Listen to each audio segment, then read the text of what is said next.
What is going on, everyone, and welcome to 3 hours of the very best revenge stories of the past few months. Starting off with this one, in which a woman congratulates her daughter for losing weight despite the fact that she's lost 30 kilograms in an extremely unhealthy amount of time and cannot afford to eat enough. You've lost weight. You look great. Slight backstory. About 7 years ago, I was forcibly moved out by my father. And after my mother tried to guilt trip me into dropping the associated court case, we went no contact for a while. She and I are on good terms now, but it took a while for us to get comfortable meeting up again. And this interaction occurred during our first meetup after that point. Because of how much this had affected my life, I'd been between jobs for a while and was severely struggling with the poverty of very abruptly having to fend for myself on top of the mental issues caused by the incident. Suffice to say, I was really struggling to have regular meals and was definitely not at 100%. It had been close to a year since she'd last seen me, and due to this intense poverty, I'd naturally lost close to 30 kilograms, 66 pounds since then. I was slightly overweight before and was now just slightly underweight. Don't worry, I wasn't skin and bones. Now, Mum was trying to be friendly, and I'm sure she did sincerely mean it as a compliment when she said, "You've lost weight, you look great," as she's also struggled with her weight a bit. However, I was still quite bitter and uncomfortable with seeing her again after the stance she took, and it wasn't exactly intentional weight loss. So I looked her in the eyes and said, "Thank you. It's from the malnutrition since I can't afford to eat properly." Guys, she went frickin' silent. I don't think she looked me in the eye for the rest of the meetup. I would never be so bluntly rude to her now since we're on good terms, but she really needed the reminder of how bad my life had become because of the incident. At least she bought me a F ton of groceries afterwards because of it, so I had some proper food again for a while. Yeah, I mean, that's a good thing, I guess, but she can't just like buy some groceries for you in the short term and that makes up for everything that's happened in the long term. I don't know what the incident was. Obviously, we don't know what forcibly moved out by your father means. But yeah, depending on the age this was or what happened, I mean, who knows if it's legal or not. But yeah, losing close to 30 kilograms by not being able to get, the sufficient food that you need, whether that's the quantity or quality, whatever, or other stuff, from the emotional abuse perhaps of what happened. 30 kilograms is nuts, given you were slightly overweight before. Wow. Like, it's not as if you were, 200 kg and lost 30 and you're still overweight. Yeah, mental. But I'm glad that she now probably realizes what has happened to you, but then surely she should have realized that anyway. Shouting, "I'm 15, you pedo," at every guy who harasses me on behalf of younger me. I just found this sub and wow, I love it. I thought I'd share something I've been doing for a few years, which I think this sub will appreciate. I used to get harassed as a young teen, a heck of a lot, because I dressed alts, and therefore men think you're not a person, but a walking goth sex doll. I also worked in the biggest alt market in my city, and we would get so many guys in there just to harass young girls or try to manipulate them. I would try to be a cool aunt figure to these girls and guide them, showing them self-defense, etc. But honestly, the problem seemed to be getting worse and worse. One day, after I'd had to deal with a 14-year-old crying on me because a stranger said he was gonna finish in her hair, I was walking home from work and some guy started shouting the exact same thing at me. Now, I'm pretty lucky in that I don't look much older than I did at 14 or 15. People already said I looked 18. And in that moment, I had a wonderful idea. I turned around and screamed, "I'm 15, you freaking pedo." The friend I was with got the memo and joined in screaming pedo at them. At that point, we'd been walking through the busiest square in the city. Pretty soon other people started paying attention to what we were screaming and joined in till there must have been 20 plus people shouting at the guy with easily 200 others staring. I've never seen someone poop it so quick. It was absolutely hilarious to see him go from feeling so big and powerful to so scared so quickly. He legged it off and dived into a taxi, clearly scared that if he stayed, an angry mob would form around him. It was brilliant. I still do it to this day when I get harassed, if there's enough people around for it to work, and some of my friends have joined in too. Hopefully before too long, the message will spread around them and they'll all become too scared to harass anyone. Well, you know what, OP? I actually think you're doing the right thing here. Yes, obviously they're not pedos because you're over the age of 18, but they don't know how old you are. So yeah, they're running away because they have no idea, and for all they know, you could be under the age of 18.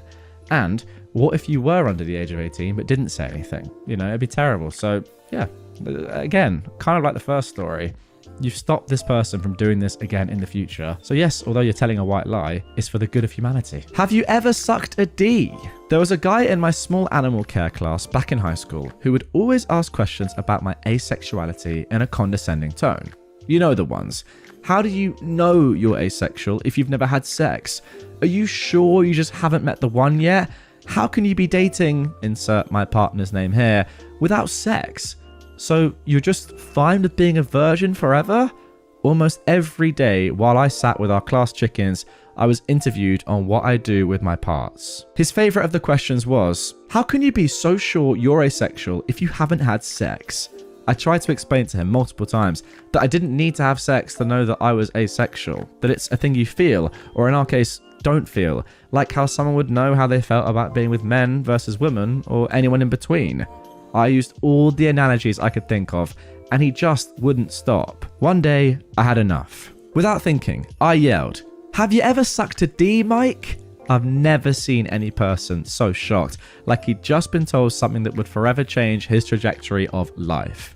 What? Have you ever had homosexual intercourse with a male? No. Well, then how can you be sure you're straight then? Huh, Mike? Stammering, he repeatedly insisted it was because he felt such a strong attraction to ladies that there was no possible way he could be gay. Every single time, though, I asked him again how he was so sure. Struggling not to laugh, my friend was trying to get me to lower my voice. Look, Mike, now the chickens are scared. You made me scare the chickens. Get back to me when you've sucked a D, Michael. Naturally, I got in trouble, but my teacher was chill and it was nothing more than a good scolding and a 2-week ban from sitting with the chickens. I honestly think I should have gotten in more trouble.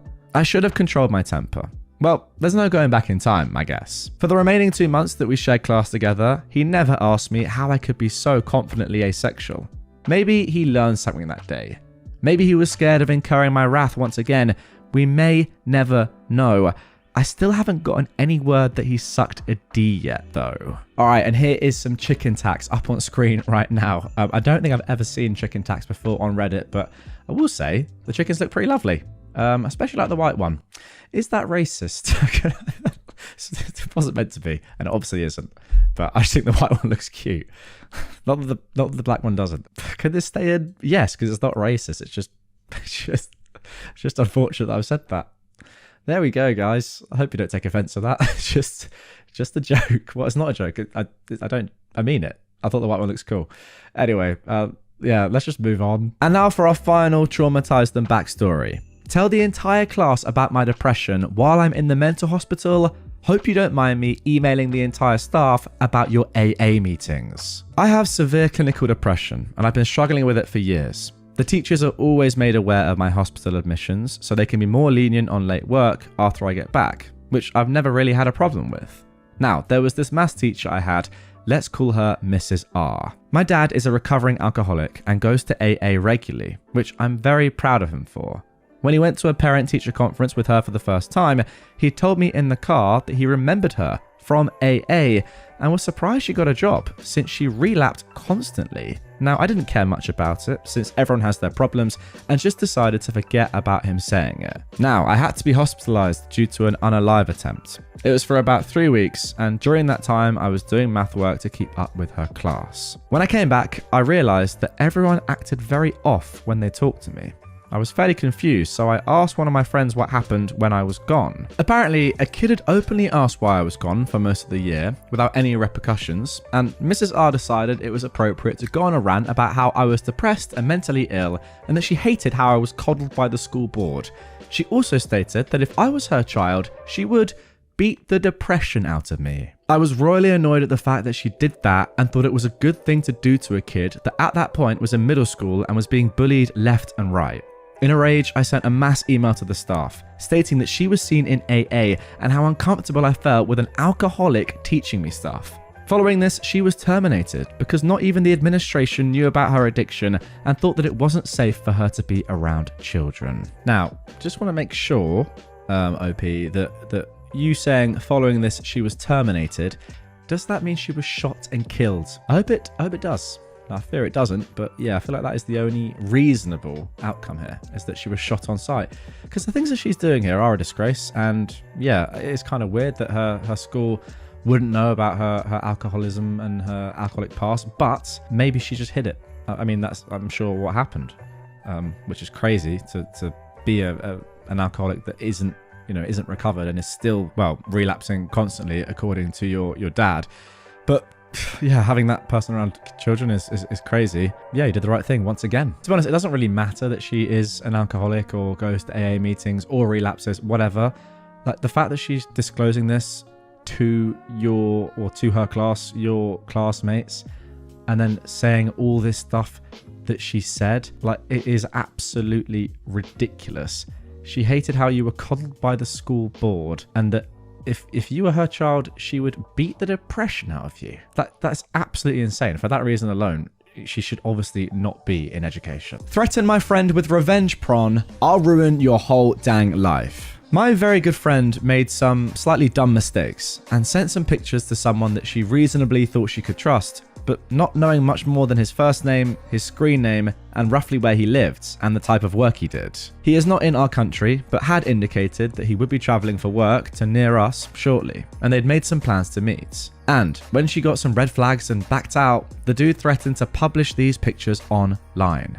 I am, incidentally, an attorney. So, some searching later and gathering up any pictures he sent her of him that could possibly identify him, his online handle led me to a TikTok page, which led me to an Instagram page with his name on it. That led to a LinkedIn page with his place of work that matched a picture he sent with a branded polo he was wearing. Some more searches got me the email of the CEO, the VP of HR, operations manager, and the public relations manager. I just fired off an email on behalf of my client of the screenshots of him threatening revenge prawn, snippets of the conversation showing that username while he sent that exact picture of him wearing his company's branded apparel, links to how I know it's him, along with pictures he sent her of his motorcycle with the license plate showing, as further proof that it is him.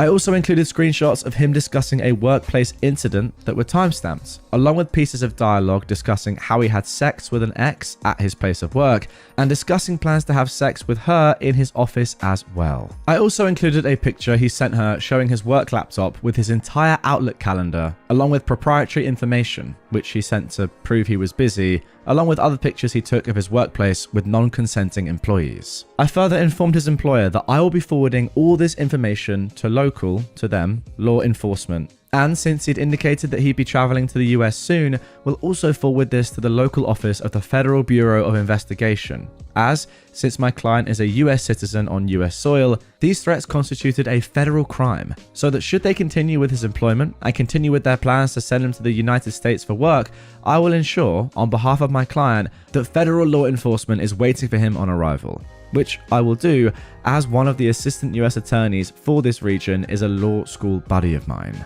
Since I have his license plate, I know where he lives and will be contacting his local authorities tomorrow. You dumb mother effer, thinking you were hiding around anonymity, thinking you could threaten my friend?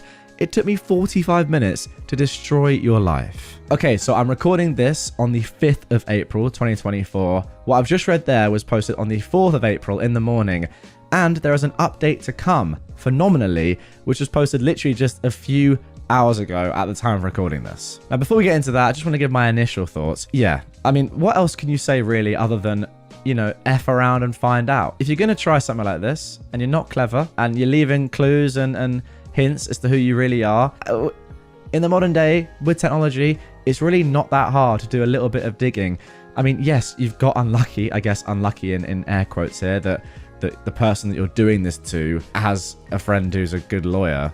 But I mean, anyone could do this. It's not that hard. If you're leaving clues like this, it's so easy to find who you are, where you live, who you work for, etc., etc. And you've just ruined your entire life. What for? For threatening something stupid like this? Really? Was it worth it?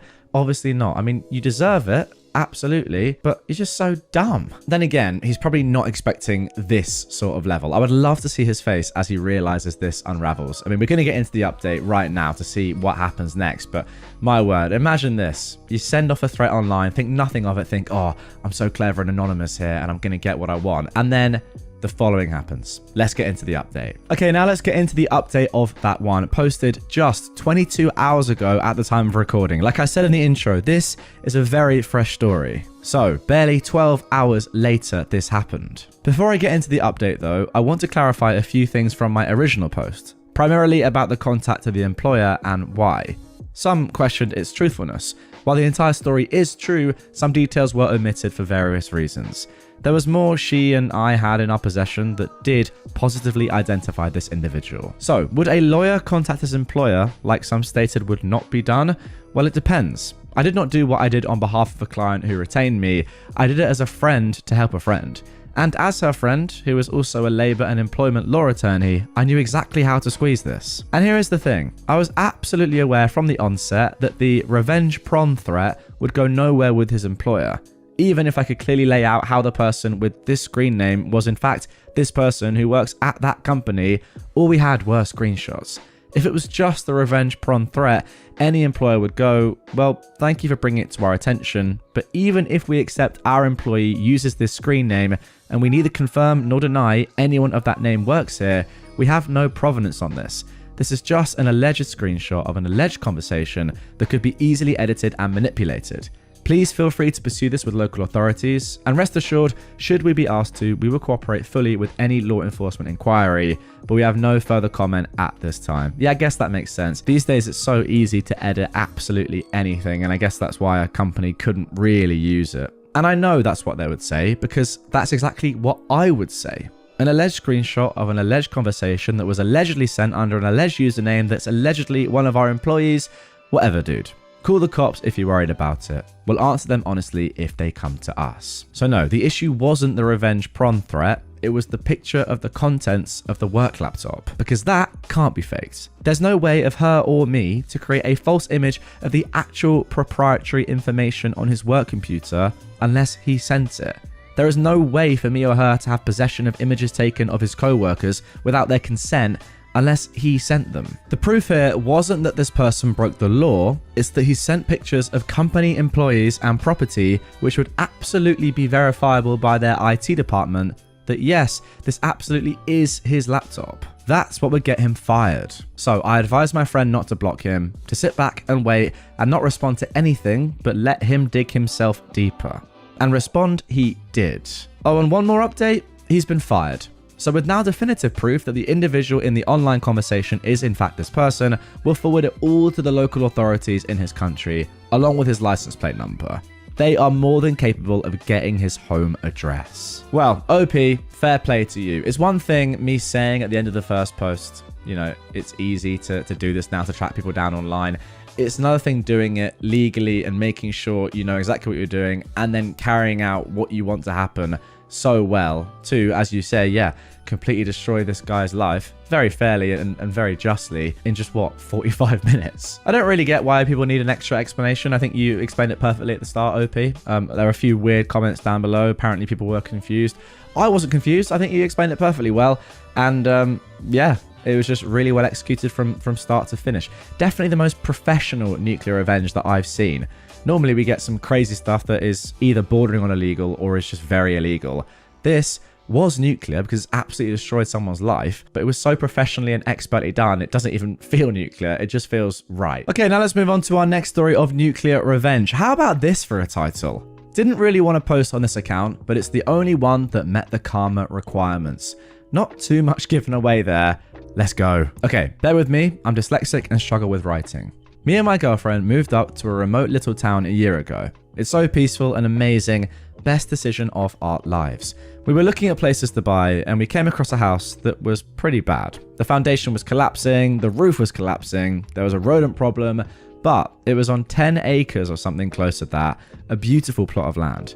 My girlfriend falls in love with this place. It's 215,000. Yeah, not gonna go for something that's that bad. I work construction and I don't want to come home to then work again. Now, my girlfriend's friend, let's call her Patricia. Sounds like a female dog name. I never bothered trying to remember her real one. Offered to buy the place and then sell it to us later. Yeah, no. She said we'll talk about it, but I stand on a hard no, and then my girlfriend tells Patricia no. Patricia and her boyfriend, Mitch, That's his actual name. I don't care if he sees this. In fact, I hope they do. Wow, that is a rarity for someone on Reddit to say, no, that is his actual name. No fake namesake, and I hope you see this. Already bought the house, thinking we'd buy it from them for more than the 215k. But okay, cool. My girlfriend has her friend moving out here that she's known since she was 3. I told them that if they buy the materials and the tools, and I keep the tools when they're done, I'll do the work for them for no additional cost, because I lost all my tools when we moved. Now, this Mitch guy trashes all over me about how he works in finance and doesn't need any help. Okay, whatever. I tell him what he needs to work on first because there are major issues, but I get pooped on again. Okay, let's talk about my girlfriend now. So she has PTSD, BPD, and a couple of other things that I don't remember off the top of my head. She struggles to make friends, so this is a big deal for her. She is super excited. So when they get here, they don't visit her. They don't give any idea that they talk every day and every night. But then they get here and they block her on everything.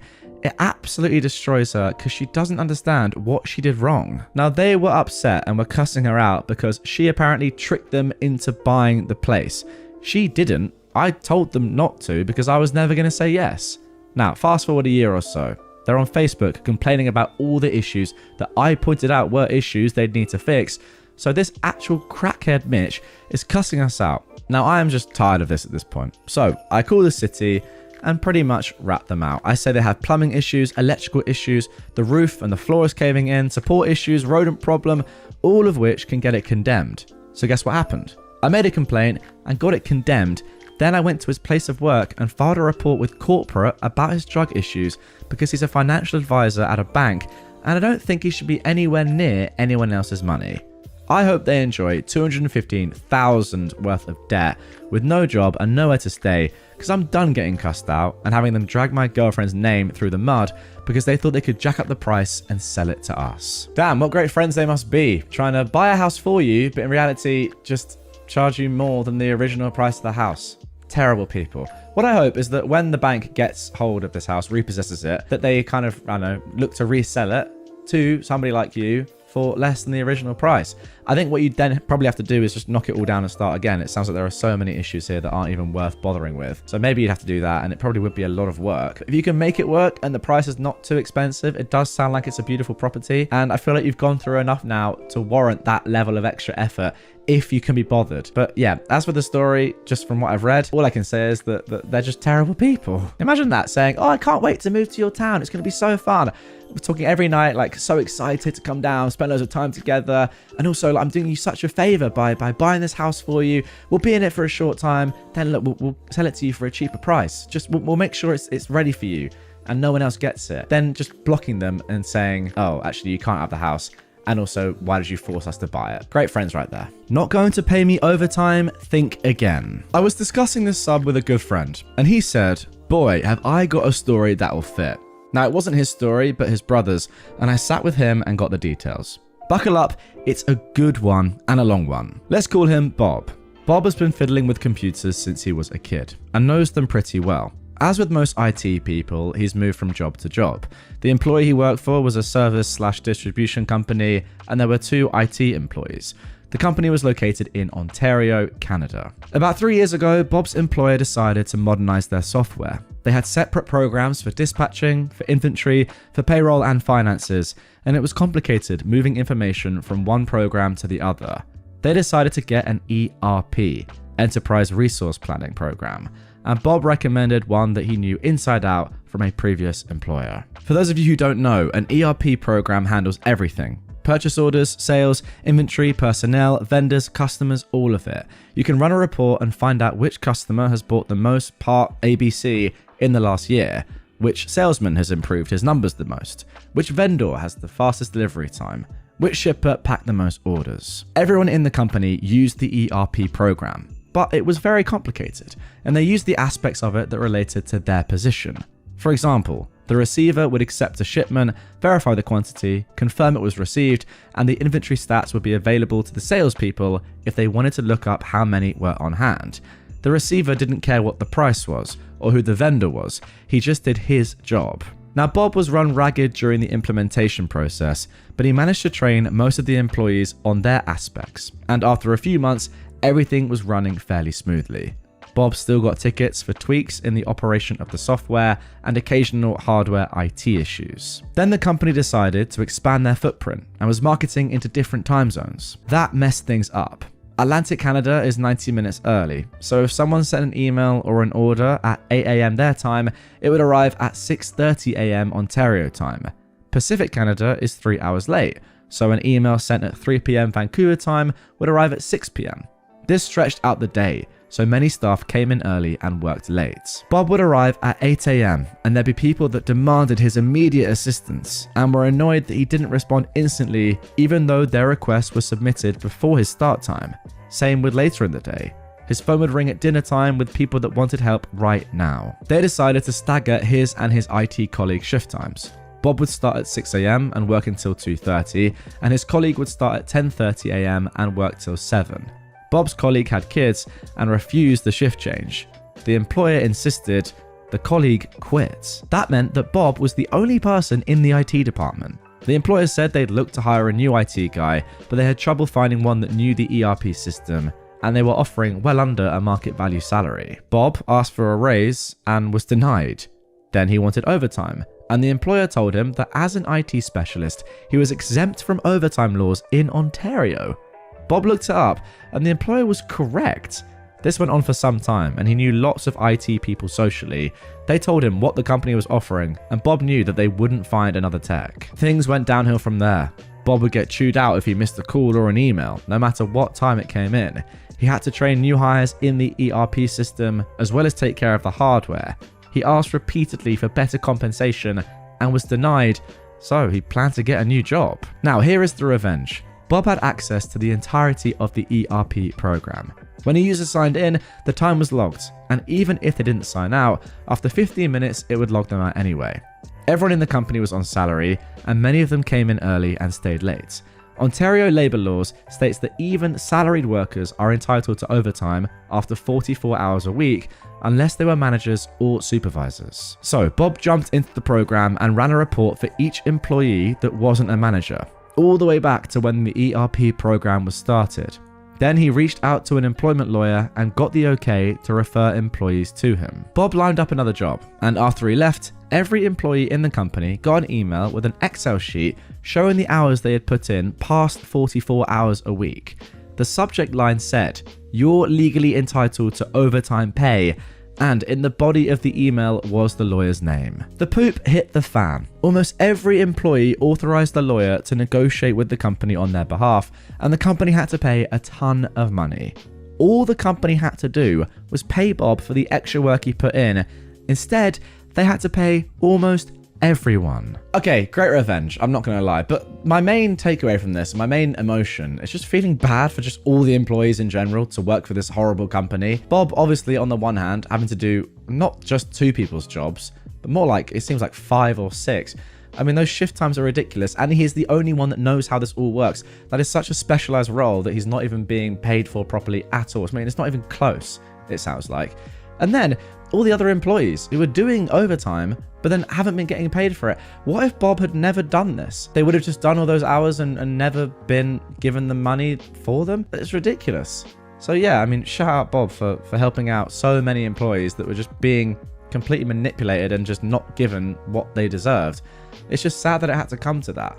Crazy. Pay the man the money he's worth for his skill, and this would never ever have happened. But then again, you could also say just pay the employees what they deserve and are owed for the overtime, and they'll probably be more happy as well, and it would just, you know, contribute to a much better working environment, and the company would probably do way better because of it.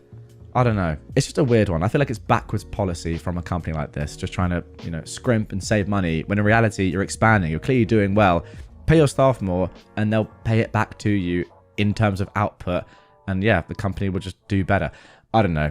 It's just weird business practice, isn't it, really? But great revenge nonetheless. I ruined my ex-boyfriend's life 20 plus years ago, and I just made sure it stayed ruined. When I was in college in the 90s, I met Jake, then a 23-year-old man, through mutual friends. He had already graduated and was planning to move to the opposite side of the United States for grad school, and I'd already been making plans to move with friends only a 90-minute drive away from where he was moving to. We had so much in common, fell in love, and it really seemed like fate. both planning to move 3,000 miles and landing so close together.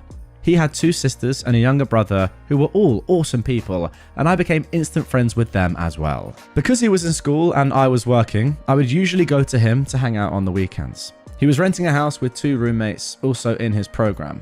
We were young, so money was tight, but we had fun, went for taco dates, and spent a lot of time at his house where he was breeding and selling small animals. Jake was an animal sciences PhD student, so being around animals was normal and I loved it. I met and became friends with his advisor's wife, Mary, who was in her mid-50s, who worked in administration at the university. She is a lovely woman. I'd often have lunch with her when I went over on the weekends. Jake was a teaching assistant, and I met other people in the program and made friends with them faster than he did. After about 2 years of dating, I was at the house one day, laying in bed together, in a state of some undress, and he said, out of the blue, he was concerned I'd been gaining weight and it made it harder for him to be attracted to me. No concern about my health, it was all about him finding me unattractive. I sat up and said, well, then maybe you should make sure there's better food for me to eat than crackers and cheese when I come up on weekends. Even at 23, I didn't take that kind of BS. I had gained maybe 10 pounds since meeting him 2 years earlier and still wore the same size clothes, about a US size 6 to 8. I wasn't going to engage in a fight about it after all. It was his problem, not mine, so I asked him calmly, what is your solution to this? He stared at me blankly and said, well, I guess that you should try to lose weight. And I said, nah, I'm not going to do that, so what are you going to do about it? He said, well, I guess nothing. I wanted to let you know how I feel. And I said, cool, thank you. Put my clothes back on, went to sleep, and drove home the next day as usual. We keep dating, and about 3 months later, he called me and said he wanted to break up after close to 3 years. The reason, and I quote, you don't know enough about science. He felt like he couldn't have a conversation with me about his work where he didn't have to use common names for animals instead of scientific ones. I said, well, that's bull. What's the real reason? He said it was the real reason. He came to see me a month later to return something of mine, and I confronted him, demanding the real reason. He finally admitted that he'd been seeing one of his undergrad students, let's call her Meg, a 19-year-old. He was then 26 and her teacher. I screamed at him to leave. My roommate threatened to throw him off our second floor balcony if he didn't go, and he left. It hit me all at once after he walked out, and I went from rage to stunned laughter. I'd actually met Meg a few times, and at one point, she was at his house for a barbecue and spilled something all over her pants. Jake asked me if I could loan her some sweats. Now I couldn't because I was a size 8, and she was a size 18. There's nothing wrong with that at all, but the point is, I realized he made those comments about my weight to try and get me to break up with him because he was a coward. He clearly liked a big girl. Although, when he said those things to me about my weight, it was 1 a.m. I lived about 95 miles away, and we just had sex, so I don't know how he thought that would go. Even in hindsight, it perplexes me. Did he think I was going to break up with him and storm off into the night and drive for an hour and a half? Anyway, I emailed his roommates. It was the early 2000s. It's how you communicated anything you didn't want to say on the phone. I wanted to let them know that we'd broken up, and they were always lovely to me, and I thanked them for being friends. They both admitted, though, that they knew about Meg and were the ones to demand that Jake tell me, or they would. That is when he broke up with me with the lame, you don't understand science excuse. One of his roommates, a super nice, super cute guy named George, offered to help me get a few things still at their house that he collected for me away from around the house. He suggested I come up for the weekend. We go out and drink, have a good time, all the things that Jake didn't want to waste money on, and I said, sure. So I went up and George let me into the house while Jake was gone. I took photos of all of his animals because while I might not be a PhD student, I paid attention and I knew he had an endangered species in his care. He wasn't breeding it, it was an unreleasable animal that he'd taken in from a rescue organization. There was paperwork he had to submit with a $25 fee, and he refused to do it, saying he didn't want the government in his business. I took photos of that animal, all his breeding conditions, and a photo of an animal not allowed in the state, which was in a tank right next to a window and visible from outside. I then went out for a night on the town with George. We stumbled in early, around midnight, so Jake and Meg, who were watching TV, would see me in a short dress, drunk, and George practically carrying me. I spent the night in George's room. He He was a total gentleman, but made sure to leave the room and parade past them in his boxes a few times, and we giggled and moaned loudly so they could hear us. When I went to leave the next morning, Jake said I didn't have to act like a whore in front of him as I ate a donut slowly in my rumpled dress with messy hair, while George beamed at me and then planted a kiss on my forehead. Meg looked ashamed, not quite knowing where to look, and I said, "Have fun with my leftovers," and walked out. I wanted to think that the petty, loud hookup and a few juvenile insults was my revenge. It was not. The next day, I had my photos developed. The good old days. And I called the State Office of Fish and Wildlife. I reported the animals in the house, the potential overcrowding of breeding animals, and the 2 animals he shouldn't legally have at all in the state, and I asked them how to make a report. Well, it turns out that Jake wasn't well liked by his peers in his program, or by his roommates. But I was. George had suggested that he and their other roommate could submit complaints to the university that a TA was sleeping with one of his students and showing her favoritism. The night we were out at the bars, we made sure to tell the story to anyone who they knew. They made sure all the women in his classes knew he was sleeping with Meg. It wasn't a large program. People knew fast that he cheated and was now dating a student. George and the other roommate made sure people knew they had put in complaints. They were sick of Jake's entitled BS. With my full statement made and photos sent to the state wildlife officials, I called my friend Mary, Jake's advisor's wife. She knew about the breakup and the lame reason, and I let her know that he admitted he was sleeping with a student. I'd been emailing with him and he admitted to it in writing, so I sent that to Mary. To say she was not happy about that was an understatement. She said she made sure it would be investigated and told her husband, Jake's direct advisor, while I was on the phone with her. Speaking of investigations, a few weeks later, George called me, giddy, to say that state fish and wildlife officials were there confiscating the animals. He told them he'd be happy to tell them whatever they needed to know. Meg was there when it happened and told the officials that as far as she knew, all the animals belonged to her boyfriend Jake and that they were all legal. That put George and the other roommate in the clear. One animal was kept in the backyard, so it was implied to Jake that a neighbour reported it. While they were there to investigate, they knew to look in the back window to see the far more problematic, illegal to have in the state under nearly any circumstances, animal. Since George was on the lease, he was able to let them in to investigate in the house. The animals were all in communal areas, and the officers stayed there for a few hours and returned with a warrant to take all the animals and enter Jake's room to investigate. George and the other roommate let them into their rooms with no issues, and they were quickly cleared. Meg apparently couldn't get a hold of Jake, and eventually drove to the university to find him. Remember, no cell phones yet. It was a good day. The only animals they left were some guppies in a fish tank. Now, PhD students need grant money to do research, and a large part of animal studies funding comes from the federal government. Jake had just gotten an EPA grant right around when he broke up with me. So I called the EPA and asked how I would report that a person with a federal grant was being investigated for illegally harboring endangered animals. Long story short, he lost his EPA grant and had to make restitution on what had already been used, close to $30,000. He would never be able to get another federal grant. He avoided jail time on the state charges since all the animals were in good health, but lost all his breeding animals, worth thousands of dollars, since they were collected for safekeeping during the investigation when the 2 illegal animals were taken. In the end, he owed a $15,000 fine and the 2 animals went to a nearby nature centre. For years, I would stop by if I was in the area to visit them. The university revoked his scholarship and fired him from teaching for having an inappropriate relationship with a student. He somehow escaped being expelled, but it always shocked me that he never tried to hide the relationship with Meg and was so stupidly self-assured that he didn't even wait the 4 weeks until she would have been done with his class to start publicly dating her. By the university rules, he would have then been in the clear to date her, not being her teacher anymore, and she would just have to avoid any classes he was a TA in. It never fails to make me laugh. After a few months, I emailed his sisters and told them I missed them because Jake broke up with me after trying to call me fat and cheating on me, and I felt weird contacting them. The girls told me that he told the family I broke up with him because of the distance.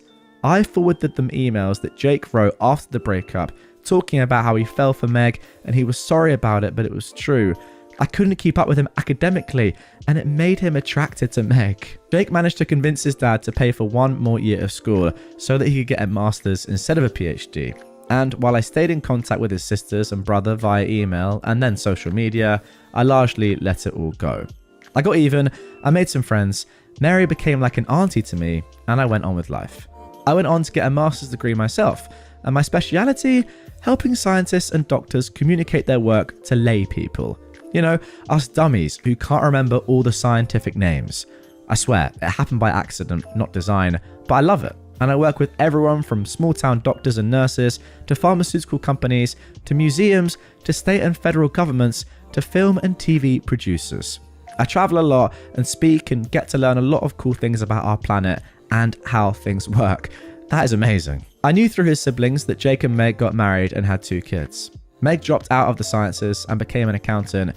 Jake went back to breeding animals. Every once in a while, his sisters or brother would tell me something over a lunch or via text, but we had our own relationship that exists outside of him. Apparently, when I sent a wedding gift for one of his sisters, he loudly complained at a co-ed bridal shower that all of his siblings still were my friend and didn't make an effort to embrace his now wife, Meg. Apparently, the sister just laughed and said, "I don't make it a habit to be friends with homewreckers."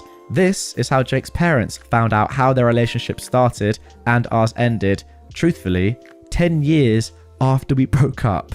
Jake never found out I was behind reporting him to the state, and in the end, I didn't lie about a single thing, except maybe exaggerating a drunken makeout session with George, who is now a successful and tenured professor with a lovely wife and daughters. Now, fast forward about 20 years to a few weeks ago. I was at a university giving a lecture to a room of 250 undergrad and grad students. In the end, I was mingling with the students afterwards, and I hear a voice say, "Hey, OP, long time no see," and I realize it's Jake.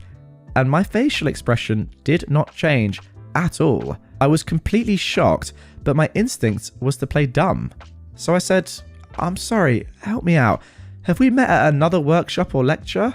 He looked incredulous and said, "It's me, Jake." And I said, "I can't place you, but I'd love to figure it out." Finally, I gasped and said, "Oh my goodness, Jake, I guess I blocked you out." And I said, "Well, lovely to see you." And I moved on quickly when he tried to reach out and hug me.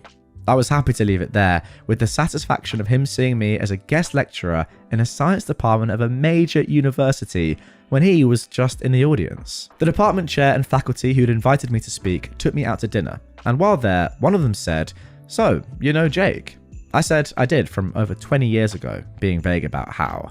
She went on to tell me that he had been there for an interview for a teaching position and had spent a few days there observing, and they were likely going to hire him. I couldn't control it. I scoffed. When they all looked at me, I said, "I'm sorry. I'm just shocked that he's teaching after what happened back at university." They said, "What happened?" And I said, "Well, he was sleeping with a 19-year-old student when he was 26, and he had to leave the program without a PhD because he couldn't afford to stay after losing his scholarship." The 3 people I was with all looked at each other like they knew they had a problem and said, "Wow, we'll have to look into that," and changed the subject. My old friend Mary, retired a year or 2 now but still friendly with her old colleagues, called me this weekend to say a friend at the university let her know that someone had called doing a background check about Jake, and they pulled his file, which included being fired, leaving the program with a lower degree, and the complaint letters from over 20 years ago about his conduct. Mary's name had been on it, with her husband listed as the faculty advisor, so she thought that she'd like to know. As a bonus, it had a copy of his arrest record for the illegal animals. I guess his dad had paid for a decent lawyer to get the record expunged after the charges were reduced, and he paid the fines so it doesn't show up on a standard background check. I don't think he's going to get that job. So, I will return to my life, content that the universe comes through sometimes, especially if you give it a little nudge just now and then. The best revenge is when you don't have to do anything wrong, you just have to help direct knowledge to the right places. If there is anything I can impart to any young women and men reading this, as I shimmy happily into my now size 10 pants, it's that if someone who is supposed to love you complains about your weight or looks, that is their problem to fix mentally, not yours. And maybe it's time to check out what they are doing behind your back, or simply move on. Remember though, it's their flaw, not yours. If Jake hadn't been a coward and tried to make me break up with him and just ended things with me in a mature way, I might not have found out about Meg and turned his own wickedness back on himself. Okay, and there we go. That is the end of that one. Wow. First thing I've got to say is fantastic revenge. very much justified. There is absolutely no way this guy should ever be allowed to work in any form of education again. He completely ruined that chance by having a relationship as a TA with one of the students. That is my immediate conclusion from that, and I'm very happy, to be fair, that you've made sure and you continue to ensure that that won't happen. Now, the next point is, and I want to ask your thoughts on this, guys. Do you think that this guy, Jake, should still be getting punished 20 years later for mistakes that he made 20 years ago? Do you think that's a little bit too long? I mean, do we still punish him 80 years later for these mistakes? Are you allowed to make mistakes and, you know, be punished for them? Sure. But ultimately, I'm playing devil's advocate here slightly, but he's done nothing illegal, yet his life is still being ruined 20 years later. Is that not a little bit harsh, or is that justice for what he did? I mean, we don't know the effect that it had on the 19-year-old. Clearly, you know, he's abused that level of power there, and who knows what effect it's had on the girl. But you get what I'm saying? 20 years later, still getting punished for something he did when he was half his age? I don't know. Seems perhaps a little bit harsh, but I think it's potentially fair. I also do think that OP, like, let's just make sure that she definitely has moved on and it's not still kind of trauma in her mind. Yes, it's great to make sure that someone has the revenge they deserve, but 20 years of this, not saying that, you know, she's done loads and it's always on her mind. Just I want to make sure that she has moved on with her life. I feel like by the end we're getting towards that stage, but I don't want it to be an ongoing thing for the rest of her life. But yeah, I don't know. Maybe it's just a little bit too much for it to still be going on now. I think now's the time to leave it. Or do we carry on and just ruin this guy's life forever? Give me some like real actual answers in the comments. Not just, oh, he did a terrible thing, he deserves for his entire life to be ruined for 80 years and then die. Let's be realistic, okay? I want to hear some actual logic and some cohesive thoughts, which you, to be fair, you guys always give me. There's no need for me to say that, but you get what I'm saying. I mean, you could also say that, you know, the revenge was at the time good. You told the correct authorities, the school, the whatever it's called, fish and animal people, the people that deal with the animals, about what was going on. They came and dealt with it. That was it. And again, I have to maintain, he should not work in a school again. But outside of that, I don't know if he still deserves to be getting punished. Maybe he does. I'm not completely decided, to be honest. I actually reckon he probably does. But it is just harsh. But, you know, if you are the sort of person that would do this, yeah, maybe you do deserve to be punished forever. I don't know. Like, people in the comments are saying that ultimately what he did was cheat on you in the 90s with a woman over the age of consent, over the legal age. So it's a bad move, but it's not a crime. Now, does he deserve to be punished 20 years later? Even if he was the TA. People are saying that, you know, what you did with George, OP, was fantastic, and I agree, that was brilliant. No doubt about that. And maybe even staying friends with the family is fine as well, although, to be fair, a little bit weird 20 years later. But yeah, like, devastating the dude's entire life, ruining his career, continuing to do damage for decades afterwards. After he's like worked his way back up from nothing, and it seems as if he's trying to live a proper life, and he's still not doing that well, right? I mean, he's applying for jobs that he probably should be, you know, a level ahead of by his 40s, and I don't know, maybe it's just a little bit too much. Again, maybe I'm just waffling here. Let me know in the comments down below. You guys are the voice of reason on this channel, not me. Got rude guy arrested for suspended license. In the mid-2000s, my friends and I would frequent a small billiards place in a neighboring town where you could rent a table by the hour or play per game. We'd play a few games, watch whatever sports were on TV, and have casual conversations. There were no problems and no drama until about 3 months of us visiting this place. A guy shows up and takes our spot at the billiards table. No big deal. We were all chatting anyway. 20 minutes later, my friend lets him know that we want to play the next game, but this jerk is super dismissive. Needless to say, we didn't get in during the next game, so I politely let him know we wanted to play next. Another lady chimed in that she wanted the game after us. The guy blatantly ignored me and the other woman. Some more time goes by and the guy leaves the table. We see our chance to get in. We put the quarters in and the balls are dispensed, except the green 6 ball. The guy took it to the bathroom with him. At this point, it was ridiculous and we notified the manager. The manager noted it was 12:30 and they were going to be calling last call and closing, so we didn't want to make a scene by kicking him out. He gets us another ball so that we can play. The guy comes out of the bathroom and knows that we realised what he did. He smirks and proceeds to the patio to have a cigarette, bringing along his beer and the green billiard ball. The guy comes back in and tossed the ball he was holding onto the table, hitting a few balls on it and messing up our game. He goes up to the bar just in time for last call. One of the friends I was with suggested we follow him home and each call the highway patrol to report a suspected drunk driver. 3 of 4 of us agree. So when he leaves, we used our trusty Nextel push-to-talk phones and coordinated several calls to the police. We provided details like license plate, vehicle make and model and colour, and mentioned the car nearly hit another vehicle, was swerving between lines and driving erratically. This was under a 15-minute plan. We had no idea where the guy lived, but suspected it was close as he was visiting a neighbourhood place, so our time was limited. The one guy who didn't notify the police tailed the jerk and called us giddy when a police officer pulled between him and the guy and turned on his lights to pull him over. The police blotter that week included an arrest of a guy who was pulled over after multiple calls of erratic driving. He wasn't arrested for DWI, but instead for driving on a suspended license. Well, there we go. Dealt with phenomenally well. I'm actually quite interested to know how this guy wasn't done for drink driving. Maybe he did just have a couple of drinks and that was all. But still, I'm not sure I'd necessarily advocate that, even though it's within the limit just about. But yeah, good to see that you guys got some justice, because what kind of guy does this? I mean, seriously. Like, fair enough if you want to play an extra game. I mean, is that even fair? I'm not sure. You know, if you want to play 2 games and you say to people, listen, I know that you're waiting, but I really just want to play another game. No, I mean, even then, you should just give the table up. Sorry, you should. But then what he did after that, taking the green ball to the toilet. I mean, what? I've never heard of someone doing that. And then ruining the game, the next game, by chucking it on the table just for the sake of it. Why? I think he deserves to be arrested just for that pettiness and just being a jerk in general. Good revenge. Okay, that's going to do it for the first story of revenge in this episode. Let's move on to the second. Now, I want to give a little bit of context here because it might seem like it's a little bit boring and professional and mundane. But trust me, this isn't one of those. It's really, really good, and the justice is excellent. It's definitely one of the most well-written pieces that I've read in a while. And it's about someone that we all kind of hate, right? Landlords. I think we can all generally agree that landlords aren't the best. They're sometimes extremely difficult to work with and yeah, deal with. But you may think that residential landlords are bad. Actually, in this situation, we have a story about a commercial landlord who is absolutely horrible. Without further ado, let's get into it. A lawyer's pro-revenge on a landlord. Landlords are jerks, generally speaking. Everyone knows that. But if you think residential landlords are bad, they are nothing compared to commercial landlords. Landlords of commercial buildings are some of the cruelest, nastiest people I've ever come across.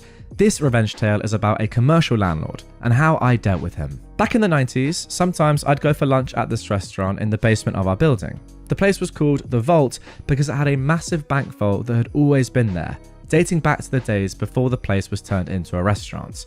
The vault was so huge that they could see a couple of tables in there, and you could eat dinner surrounded by rows of old, gleaming safe deposit boxes. One day I was there for lunch and the owner took me aside. "The landlord's driving me nuts," he said. "The landlord drives everyone nuts." I was a subtenant in the same building, sharing space with an old lawyer, Aaron, and the landlord was always causing us trouble. I'd already had a few run-ins with him and we hated each other on site. In most jurisdictions, commercial landlords don't need court orders to get you out. Instead, they just change the locks and you find out about it when you show up and your key doesn't work. Every time our landlord had a dispute with anyone, which was often, he'd always threaten to change the locks. He keeps demanding all this stuff for extra rent, and it's really weird because a lot of it's really old. The restaurant owner showed me a letter the landlord had served on him earlier that day. I looked over the demand and read a list of expenses for snow removal and parking lot repair and common area flooring and all kinds of trash going back years. I read it all the way to the end, and there it was. The usual clause saying he was going to change the locks if the tenant didn't pay this and do that. From the wording of the demand, it looks like you've been fighting a while. Why did you wait before consulting a lawyer? I asked one of the lawyers I know and he said it's hopeless. He told me the lawyer's name. It was a guy I knew with a trashy real estate practice who'd resorted to taking little legal aid cases to keep the lights on when the market tanked in '89. "Did you do something to make the landlord hate you?" I asked. Because this is a bit over the top, even for our jerk landlord. "He knows I'm moving the restaurant. I think he's trying to grab as much money as possible before I go. Plus, he's giving me grief over the vault." "He won't let you take it with you?" "Are you kidding? It weighs almost 100 tons and I don't need it. But the lease says I have to remove it and that I also have to restore the building to what it was before there was a vault. That would cost a fortune." The jerk landlord says if I leave the vault behind when I move, He'll sue. Send your lease up to my office and let me look it over, I said. I finished my lunch, and when I got back to my office, the lease was waiting for me. It was just as bad as the restaurant owner said. The lease was a renewal of a renewal of an assignment of a renewal, the original documents dating back to shortly after World War II, when a bank first leased the place and the vault was installed. Somehow, the landlord had suckered the restaurant into taking over a lease that left him liable to remove a bank vault at the end of the term. That is crazy. No big deal, I thought. The restaurant can default, and all the landlord can do is sue a shell company. But when I got to the last page of the lease, there was a guarantee clause. The restaurant owner had personally guaranteed the lease, and he was on the hook for removing a vault weighing 100 tons and then fixing the place up. It would cost a fortune. To be fair, moral of the story so far is you've got to read the contract in full for anything like this, because wow, being personally liable for a 100-ton vault is crazy. The case was hopeless, of course. That was obvious right away. But then I thought about the jerk landlord with his demands and his threats and his rent hikes, and I asked my brain to do me a solid, which it promptly did. I picked up the phone and called the restaurant owner. I'm screwed, right? You're calling me to say there's no way out. That's what my commercial lawyer already said, but I just thought I'd ask. Well, I can save you, but it's going to cost. How much? 5,000 in legals and another G note for the agent. Agent? What kind of agent? Real estate. Send up a check, certified, and leave the rest to me. The check hit my desk in less than an hour. I went to Aaron's office. I need a real estate agent, I said. You buying a house? Nope. Selling a house? Nope. By this point, I'd been sharing space with Aaron for almost 5 years, and he knew me pretty well. You pulling one of your stunts again? He asked. Yep, but nothing that will get you into trouble. Alright, I know a guy. Aaron knew all kinds of guys, and that's one of the reasons he eventually got disbarred. But he knew a guy, and he gave me the agent's name and number, and the next day I paid the agent a visit. I told him what I needed, and we agreed to terms. I gave him some papers and the cash for his fee. A few days later, I was again at the vault for lunch. The owner saw me walk in and greeted me himself. The landlord's here, he said. Why? For lunch, and to be a jerk. Let's sit in the vault room so I don't have to look at his face. He took me to the vault room, and with the door almost completely closed, we had a consultation while we ate pasta and drank red wine. That's pretty elite, by the way, I've got to say. Imagine that. Sitting in a vault, having pasta, drinking red wine. That's like movie scene right there, but I guess the circumstances aren't great, to be honest. So I said, we're making demand on the landlord, munching on spaghetti carbonara. Demand? What are we demanding? I pulled a document out of my briefcase and passed it to him while I sipped my wine. We're demanding that the jerk landlord release all the restaurant equipment, all the fixtures, the ovens, the freezers, the ventilation, everything you need to run a restaurant. The lease exempts all that stuff. He can't stop me taking what I want. The only thing that matters is the vault, and of course, I don't want that. But I shook my head. You need the vault, I said. And we're demanding that he release the bank vault as well. We're insisting that he let you take it out within 7 business days. You think you can beat the landlord with reverse psychology? You think if you treat him like a 2-year-old, you can manipulate him into doing what you want? Well, we'll find out soon enough. He's had the demand for a couple of days now. The restaurant owner dropped his wine glass and it shattered on the marble floor. You already gave it to him, he said. He got up, swung open the vault door, and called for the waiter to clean up the mess. Let's see what the landlord has to say, I told him, and we walked over to the landlord's table. The landlord was a big, beefy man with a big appetite. He sat alone, eating wolfishly and with his hands. My client needs an answer today, I said. The landlord looked up at me as he chewed noisily. I'm the vault's lawyer, I said. I gave you a demand the other day. My client needs an answer right now. He needs the vault for a new place, and he's got to make arrangements. Your client could forget about the bank vault, he said, wiping his massive greasy hands on an already soiled napkin. But you can't do that, I said. My shock was feigned, but the restaurant owner's jaw dropped for real. The landlord laughed at us. I'm the landlord. I can do what I want. I'm going to need that in writing because my client might sue, I said. Sue all you like, the landlord told me. Sue till you're blue in the face. He told me that I'd have a formal response by the day's end, and then he told me to go away and let him finish his lunch. When the letter arrived from the landlord, claiming ownership over the bank vault, I brought it downstairs and showed it to my client. How the heck did you do that? Trade secret, I said. The following month, the restaurant moved out and the place was empty. And that was too bad, because I'd always liked eating at the Vault. Now the restaurant was in a new location 20 minutes away. They called the new place the Vault, and they'd preserved the vibe of the old place. It was very similar, except they didn't have the bank vault. The bank vault, all 100 tons of it, was where it had always been, in the basement of the building where I rented space. I showed up for work a little after that, and Aaron collared me. "The landlord's looking for you," he said. "Oh yeah? What about?" He's really angry. He said his deal fell through. Deal? He was supposed to rent the place downstairs to a new tenant, a bank or a credit union or something like that. They were supposed to come in to sign a lease, but they didn't show up. "And what's that got to do with me?" I said to Aaron. And I said the same thing again to the landlord when he managed to track me down a couple of days later. "I know you were behind this," he said, his jowls quivering. "I know it was you. That offer from the agent, it was all BS. Just a trick to make me keep the vault so that your client could sneak out of the place and leave that freaking bank vault behind. I'm gonna sue. If you're looking for counsel, I think I'm gonna have to declare a conflict. I'm gonna sue the restaurant and that agent, and I'm gonna sue you." He stormed off. But the landlord didn't sue. Of course he didn't. He didn't have a contract to sue on, only a vague letter of intent that I drafted, enough to hook a greedy landlord who was used to having his way. The offer he'd received was non-binding, incapable of acceptance without the signing of a formal lease, which of course never got signed. When I left Aaron's place a year later, the downstairs was still unoccupied, with a sad "for rent" sign sitting in the window, starting to look faded. So there we go. That is without a doubt one of the best revenge stories I've read in a long time. That was brilliant from beginning to end. What might have been potentially a kind of boring topic, you know, landlords and contracts and that sort of stuff, maybe not the most entertaining, so well written and really good. This guy clearly is just a horrible, greedy man that, yeah, any sort of idea of, oh, can I make some more money from a new bank potentially coming in? He was all for it, not even checking if they were even a real bank in the first place or doing any sort of due diligence there and working out what was going on.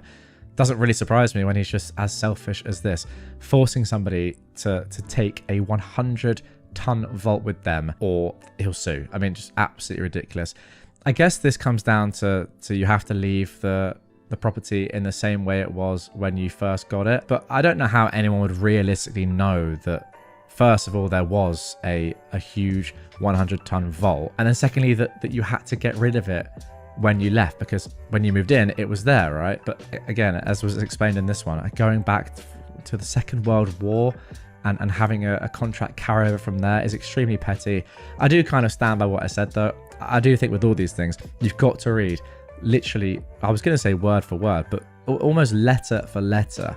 Like the punctuation even is extremely important in these sort of contracts to make sure you're not getting absolutely shafted like this guy did. But yeah, if it wasn't for you, OP, I mean, that would have been terrible. But thank goodness that people like you exist and just exploited the guy that was exploiting this unlucky individual. And now for our final pro-revenge story of this episode, just a quick little one to finish. Steal furniture, almost lose your job. So my dad owns a house that he's been renting for some time now. The tenants that lived there were for the most part decent people who my dad thought were trustworthy. That all changed about 2 months into the tenancy when the tenant refused to pay the month's rent. My dad showed some leniency and gave them another month to pay up what was owed, but they didn't pay a thing. By this point, my dad, frustrated by the whole situation and being 2 months out of rent money, offered them a deal. Leave the house ASAP and then only pay half the money owed. They countered with a different agreement. They would leave the house in a clean state with all of their furniture left behind as compensation. My dad, wanting to just be done with them, agreed. Cut to when my dad gets to the house, finding the place in a mess with none of the furniture left behind, including the furniture that belonged to my dad in the first place. The 2 sofas that my dad owned were left behind, but they were trashed and left in the shed. When my dad confronted them, asking for them to pay up the full amount that the furniture was worth, he was met with a promise of payment after 2 weeks, which he didn't believe. And when he requested they pay earlier, he was met with "good luck getting your money," followed by laughing emojis. This made my dad angry, and he decided that he wasn't going to let this slide. My dad knew that the tenant was a Christian pastor of a church, and his son also had some job related to the church. My dad contacted the church and explained everything, from how they hadn't paid him rent money to stealing the furniture and trashing the place.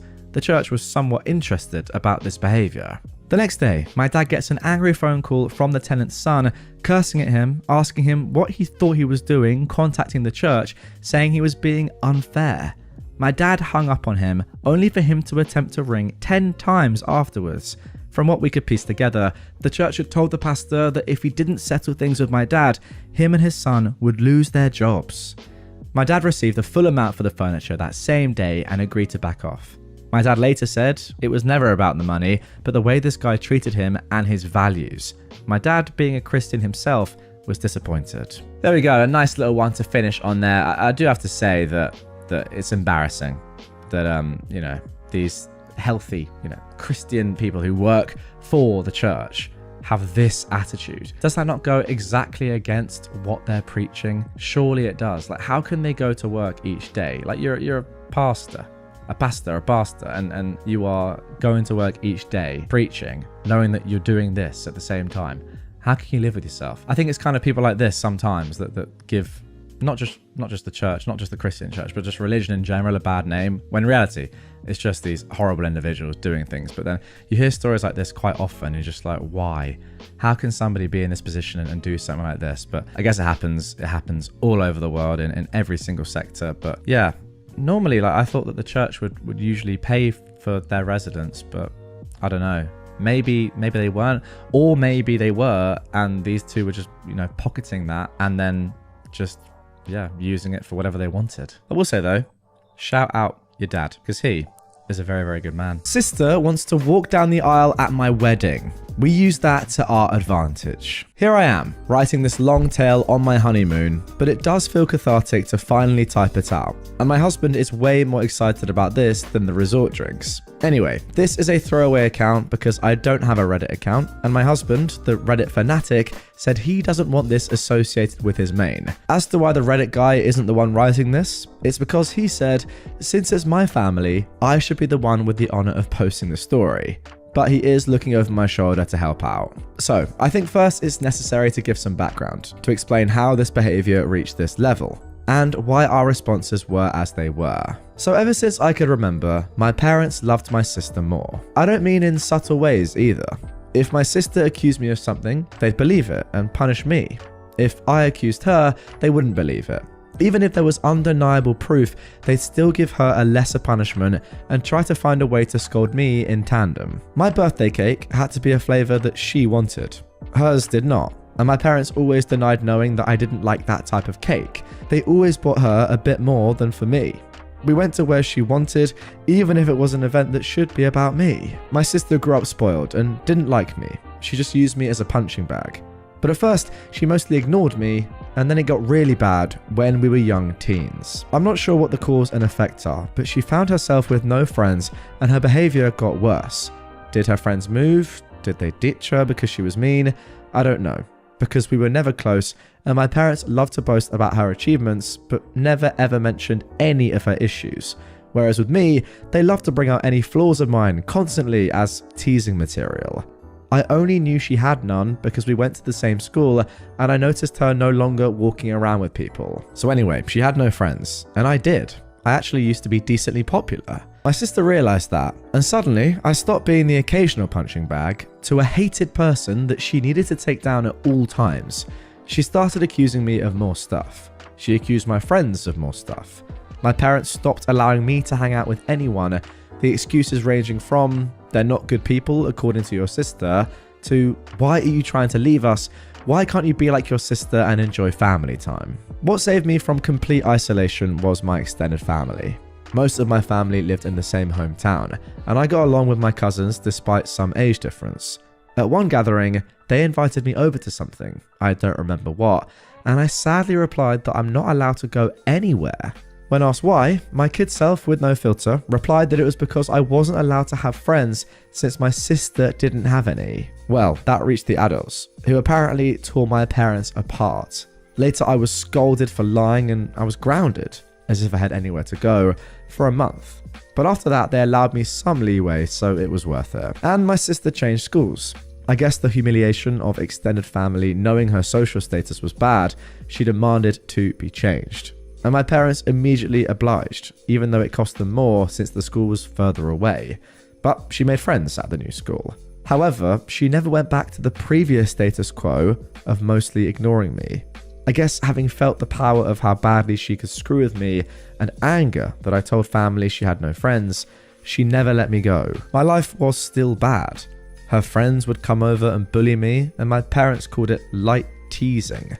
I never called friends over because my parents were awful hosts of them, or my sister would accuse them of taking stuff and they'd believe it. I did become close to my cousins though, since my parents never dared do any of that to family. And then I got my first boyfriend. I didn't want to bring him home at all, but my parents insisted. Well, at one point we were separated and he came to find me to tell me my sister was flirting with him, by which he meant she came over with skimpy clothing, batting her eyelashes really badly, and started telling him how bad I was and how good she was. He was irked and ran off to find me. Of course, my sister told my parents a different tale, that my boyfriend had instead tried to flirt with her, but she naturally refused, since how could she do that to me? And guess who my parents believed? Now, my boyfriend wasn't perfect, but I immediately believed him, for a mean reason. But remember that back then I was a teen and suffering from the unfair bad treatment. I was very resentful and moody, and now hated my sister as much as she hated me. Well, that surely is fair enough. Anyway, with that disclaimer out of the way, let's talk about looks. I hadn't mentioned them yet because they weren't relevant. My parents were, well, are overweight. And since they like showing love via food, giving you more food, buying treats, etc., my sister was and is also overweight, whereas I was and am not. In fact, I've always been kind of skinny because punishment often included no treats or snacks. Obviously, weight isn't what matters, personality is though. But my sister even then was already rude and spoiled. Even her flirting attempts were bad because she never learned to work for anything, since she could demand and my parents would deliver. Added to that, the fact that she didn't look like some sexy model, even my self-conscious teen self didn't believe that my boyfriend would try and cheat on me with her. Ah, I see. Anyways, my parents prohibited me from dating such a horrible boy. I did try to keep going in secret, but it was hard and the relationship ended. I did get another, but again, my sister accused him of flirting with her when he refused her advances. Again, my parents believed her. I tried pointing out how this happened again, but they decided that that meant I was incapable of making good choices and kept picking bad boyfriends.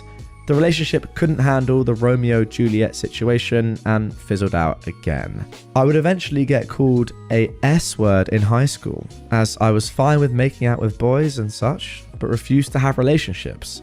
Thankfully, that never got back to my sister or parents. My sister did bring one boyfriend home during all this time.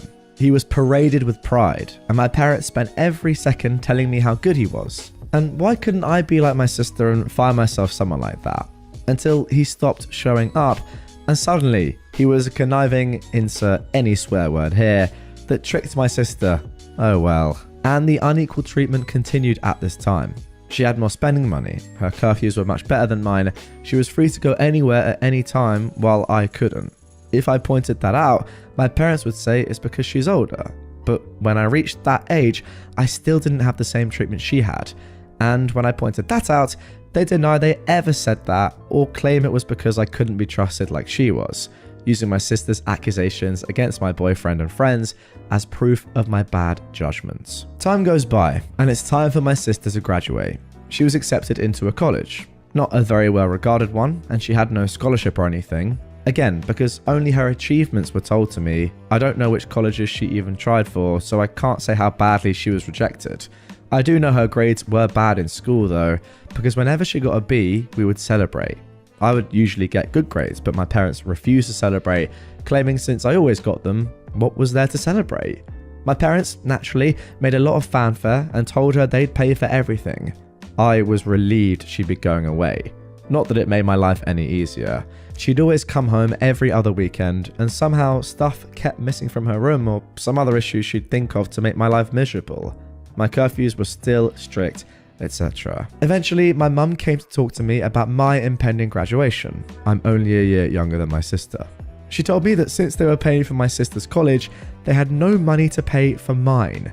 So, it would be better for me to start work immediately after graduation and wait until my sister finished uni to see if they could afford something for me.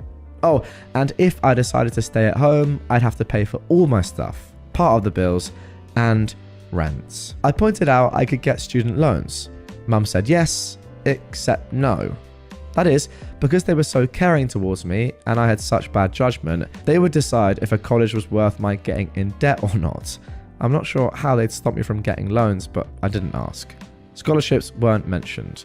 They had no idea what my grades were anymore and never believed in my capabilities. Anyway, I didn't bat an eyelid. I simply said, okay. My mum clearly didn't expect that and kept pushing. Maybe she hoped that I'd throw a tantrum so they'd have an excuse to not ever pay for my college, but I said nothing except I understood their position, thanked them for caring, and that was that. My dad later tried the same, but I also refused to be emotional. You see, after a lifetime of their terrible parenting, I never had any expectations towards my education. I knew they'd find an excuse to not pay for mine and make my life miserable. I never believed they'd eventually pay it if I worked and waited for my sister to graduate. I'd been preparing for college for a long time. I could barely go out, my friendships were slim, so I had a lot of time to study. And study I did, because I saw college as my only chance to be free. Well, the time came and I worked my butt off and got a scholarship. Not to anywhere like Ivy League or anything like law or medical school, but it was a good enough course in a decent college with a full scholarship. Knowing my sister would hate it and try to stop me via my parents, I put my achievement on social media at the same time I told them, even forced myself to thank them in the post. Now they couldn't forbid me from going, as they'd have to explain to family why not. Initially, they were even a little proud and boasting about it. And then I guess my sister got to them, and they changed gears and even asked me if I was sure I wanted to go. They let slip that my sister wasn't doing well in college, and since she was smarter and had better judgment than me, I'd suffer worse. I obviously stuck to my guns.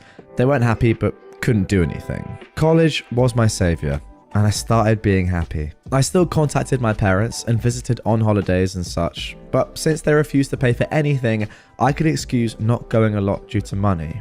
During this time, I avoided introducing any man to them, and my sister stopped going to college. I know she didn't graduate because, again, they'd have made a fanfare about it. She moved back home, paying no bills or rent, but it's different, my parents said, and started working at the same company as my mum, obviously thanks to her pulling strings. This was all sold to me as a source of pride. Oh well. Almost there, I promise. I met my husband around this time. You know those people that say, if I was in X situation, I'd have done something? My husband is the type that really does. I'm the person that is meek and a doormat in any situation, and then can't sleep at night wishing I'd done something, had thought of something witty to say, etc. I'm the person that can't help but cry when I'm angry. My husband is the guy that claps back immediately. He loves drama, in that he loves to resolve it. He's the guy that if he doesn't immediately reply to a slight, you better start worrying, because he won't forgive and forget, he's just stewing something worse for revenge. He is the one that wanted me to post here, and wanted me to post on nuclear revenge as well, but decided what we did wasn't actually nuclear. People were baffled I got together with him.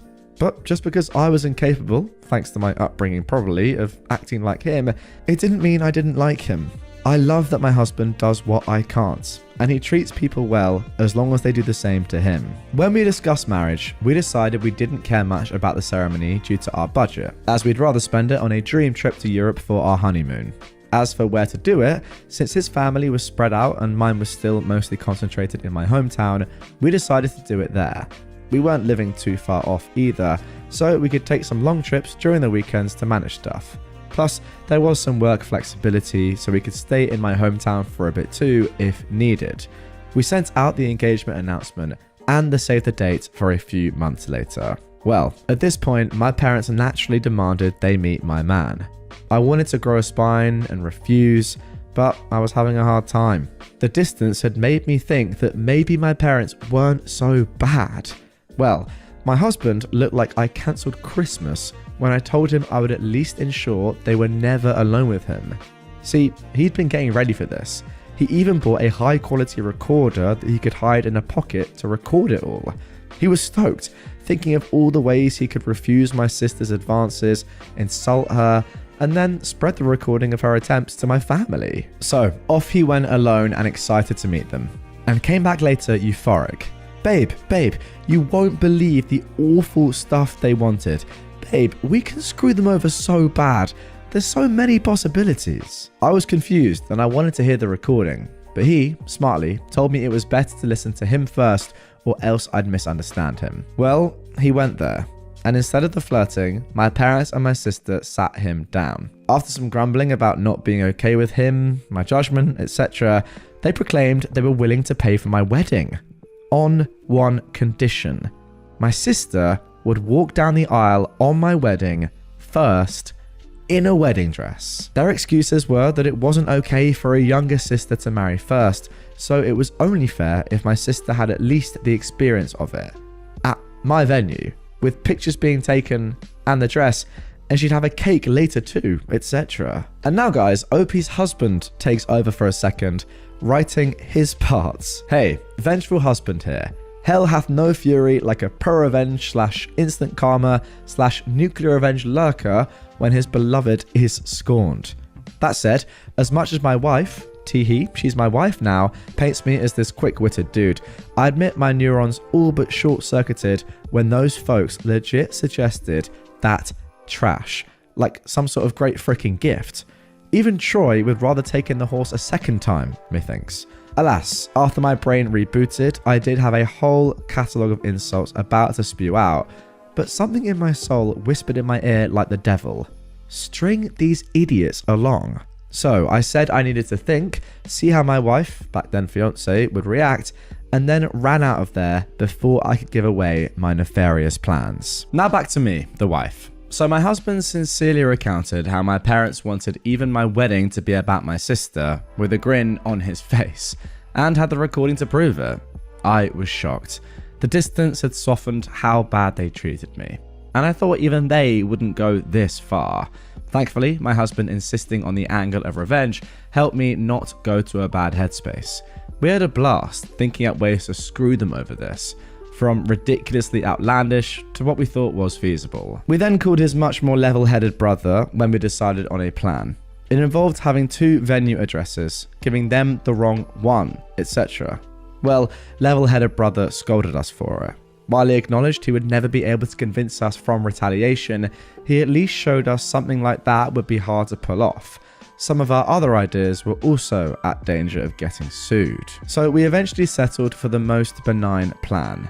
Act like we agreed, but then hire security and don't let her in. Obviously, if that was all, it wouldn't be pro-revenge. The rest is all mostly my husband, but he wants me to do the honors, so here goes. Just important to mention, everything he did was previously discussed with me and were our mutual ideas. He went back to my parents, said he probed and thought I wouldn't be down with it. However, he didn't see the issue, and not wanting family to fall apart would be down to helping them do it. He pointed out that I don't like conflict, so if I was surprised with it, I might not throw a tantrum in front of all the people.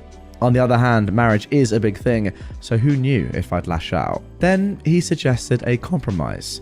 They'd help pay for stuff. This way, I would feel even more pressure to not say anything, as not only would it be public, well, with our families there, and also I'd be grateful to the help they'd gave me, and that would mollify me. He said my parents looked surprised, but my grown sister started skipping with joy. Literally so, like a kid. So it was accepted. Important to add, my husband also claimed that due to some bad judgment in boyfriends in the past, these words were all my idea, and I'm so proud of using their words against them. I was distrustful and controlling and liked to check his phone and stuff to ensure he wasn't cheating on me. As such, it was imperative that nothing of this plan was ever put in any writing. For any discussion pertaining to my sister walking down the aisle before me, he'd go over to their house to talk. That is genius. And so began the months of deception, where my parents and sister thought they were tricking me, and my husband and I really were milking them. How? Well, rather than pay for the wedding than lay low, of course, my parents wanted input in everything. For some stuff that meant a lot to me, the songs and colour palette, my husband would convince them to let it go to keep me in line. But since we never really cared for the ceremony to begin with, Everything else was game. Or so they thought. What we did was thus.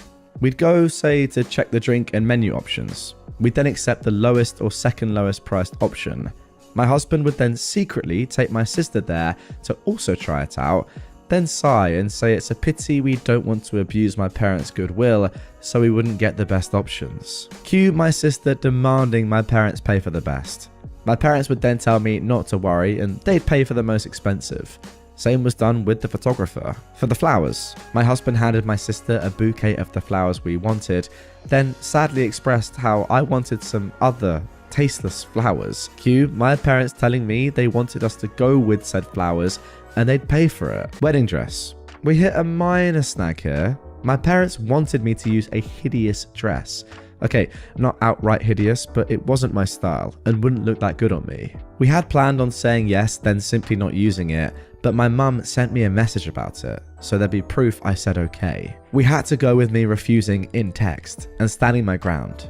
My husband went over there and said he'd see what he could do. My sister suggested ruining my desired dress so I'd be forced to wear the other one. He pretended to agree. During all of this time, they really did keep communications outside of any text. We made sure that had happened by, when my sister tried messaging my husband, have me reply to her. This solidified the I'm controlling and neurotic claims that my husband was making. So they believed it and never risked anything in writing. And maybe some people might not like the thought of their partner going around and talking badly about them to family, but I'm such a doormat that the thought of being painted as this controlling and dangerous woman is extremely funny to me, and I egged him on to do it. I guess I have a warped sense of humour. Oh, and my sister did try to flirt with him, but he acted conflicted. Also, to really sell that he was with them, my husband would pretend to tell them things without my knowledge, but he never told them we hired security. It was really funny. My husband and I, who had sincerely considered a courthouse wedding to focus costs on our honeymoon, having this extravagant, expensive wedding, barely spending a dime. We called it back pay for emotional damages from my parents. I think that my husband, okay, he just confirmed that I'm right, was enjoying the whole tricking them more than actually planning our wedding. I didn't think it was possible to witness a guy beaming at the thought of wasting his whole Saturday doing a car trip to discuss wedding details with his in-laws, but here we are. Soon the day came. The plan that my parents, sister and husband had come up with was wait until everyone was seated. Since the bride always comes out late, they'd have my sister arrive at that precise time to avoid me seeing her and trying to stop it, and walk down the aisle. By the time that I'd heard what happened, it would be too late to do anything. As for my dress, we saved some of the leftover fabric from my dress alterations, and my husband took that to my parents' place. My sister still lives with them even now, and showed them as proof that he'd ruined the dress. Then he said he had to go back to me as I was raging and he needed to calm me down, and he'd see them at the wedding. We made sure to keep our actual security hidden at first. As the guests and my parents arrived, all they could see was a woman with a list of names to check. Only after my parents arrived and sat down did we bring out security. A guy that looked like a bodyguard. We told him to not allow my sister in, and even agreed on paying a handsome tip if he didn't reveal that we told him that. Soon the time arrived. My parents got a text that my sister was less than 5 minutes away, so my dad went and told people to start. My bridesmaids had been told to follow his lead beforehand, so they obeyed without checking with me. After they all went down and took their places, my dad stood up at the entrance as if waiting for me. During this, a friend not in the wedding party texted me to get ready. This is because if my husband or bridesmaids took out a phone and started texting, people might notice. This friend was in on the plan. She's my husband's friend. As willing to help stir drama as he is, I didn't care about being a bridesmaid or anything. Well, as soon as my dad took his position, the bridal song started playing. The doors open and I come in. My dad looked aghast at me being there. He tried glancing behind me, but you can't see the venue entrance from where we were, so he couldn't see what happened to my sister. And then his phone rang. I saw the caller ID and it was her. He just left me there with a mumbled, something came up. There were gasps and confusion all around. The friend in on it loudly asked what happened. I lied and in a teary voice said he told me it wasn't supposed to be me there. Now, that's not what he said, but my husband and I agreed that if he dared leave me, I should say that to make him look the worst possible. As for the tears, I wish I could just say it was my stellar acting, but no. Despite everything, a part of me didn't think he'd go as far as to abandon me there. That the sister thing wasn't true, but an elaborate joke. I don't know. I was hurt, and I still am, so I was sincerely trying not to cry. You know what? I think that's an important part of the story right there. Despite all this elaborate revenge, still, it's drummed into you in that very moment that your dad just clearly doesn't love you as much as your sister, to an unbelievable extent, and that he really is a terrible person for that. I mean, to abandon you like that on the aisle on your wedding day says a lot about him. And to be fair, it vindicates this entire revenge. Let's carry on. Now, that same friend then loudly went, "What did he mean by it shouldn't be you?" So that as many people as possible could hear and spread it. Then went, "I will go and check," and ran off. We decided to do this to make her create hell with the security and stop my dad from coming back and stopping the ceremony or something. At some point, my mum also left. At this point, my husband's dad quickly ran over and took my arm. He'd been forewarned that he might need to.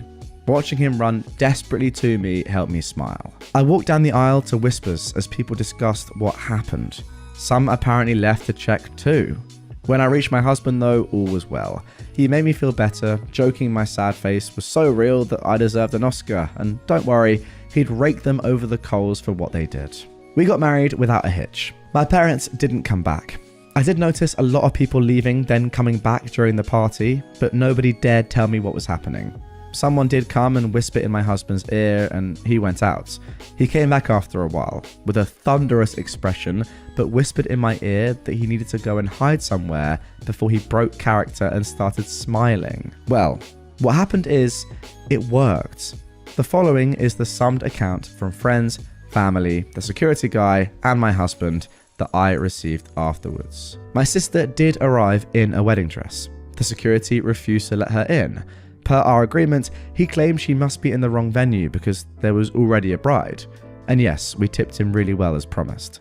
My dad went there and tried threatening him with police, claiming that he'd never heard of him, so he couldn't be working there. The security agreed to the police since he was hired by us and was just doing his job. My dad realized by then it would be too late and tried to demand that he let my sister in. At this point, my friend came over and started shouting and insulting my sister, asking what was going on, basically stalling. My mum soon came out and eventually other people did too. At this point, the wedding plan was bust. All my parents could do now is damage control, as everyone that learned about it was aghast that they'd try and pull it and screaming and berating them. The three naturally said it wasn't a secret and then threw my husband under the bus. At this point, my husband was summoned. When he came over, he put on his best look of confusion and denied. To quote him, "Gaslight, gatekeep, girl boss." He denied having ever agreed to something so ridiculous. When they insisted that he did, he demanded proof. And of course, they couldn't produce any. All text exchanges they could produce were about normal wedding decisions. My sister was scream crying and apparently sat on the floor kicking her legs like a kid. My dad looked like he'd beat my husband, but security and other people held him back. Of course, they said they had no proof because my husband told them not to text. My husband laughed and said, "Wow, how convenient, huh?" Then again repeated, why would he ever agree to something so screwed up? He told them a new one about being awful parents, then said he wasn't going to let their stupid plans and lying get in the way of his wedding, and he went back to me. Oh, this is just working out so phenomenally well, I've got to say. No one believed them. The venue had cameras, but they refused to show me the recording as that was only for security purposes. But some people filmed parts of it. Watching my parents and sister get ripped apart by any and everyone that came out to check the drama was delicious. After years and years of being accused of stuff and not believed, to watch them have a taste was one of the best wedding gifts. My mother was crying. My dad kept changing from purple to white.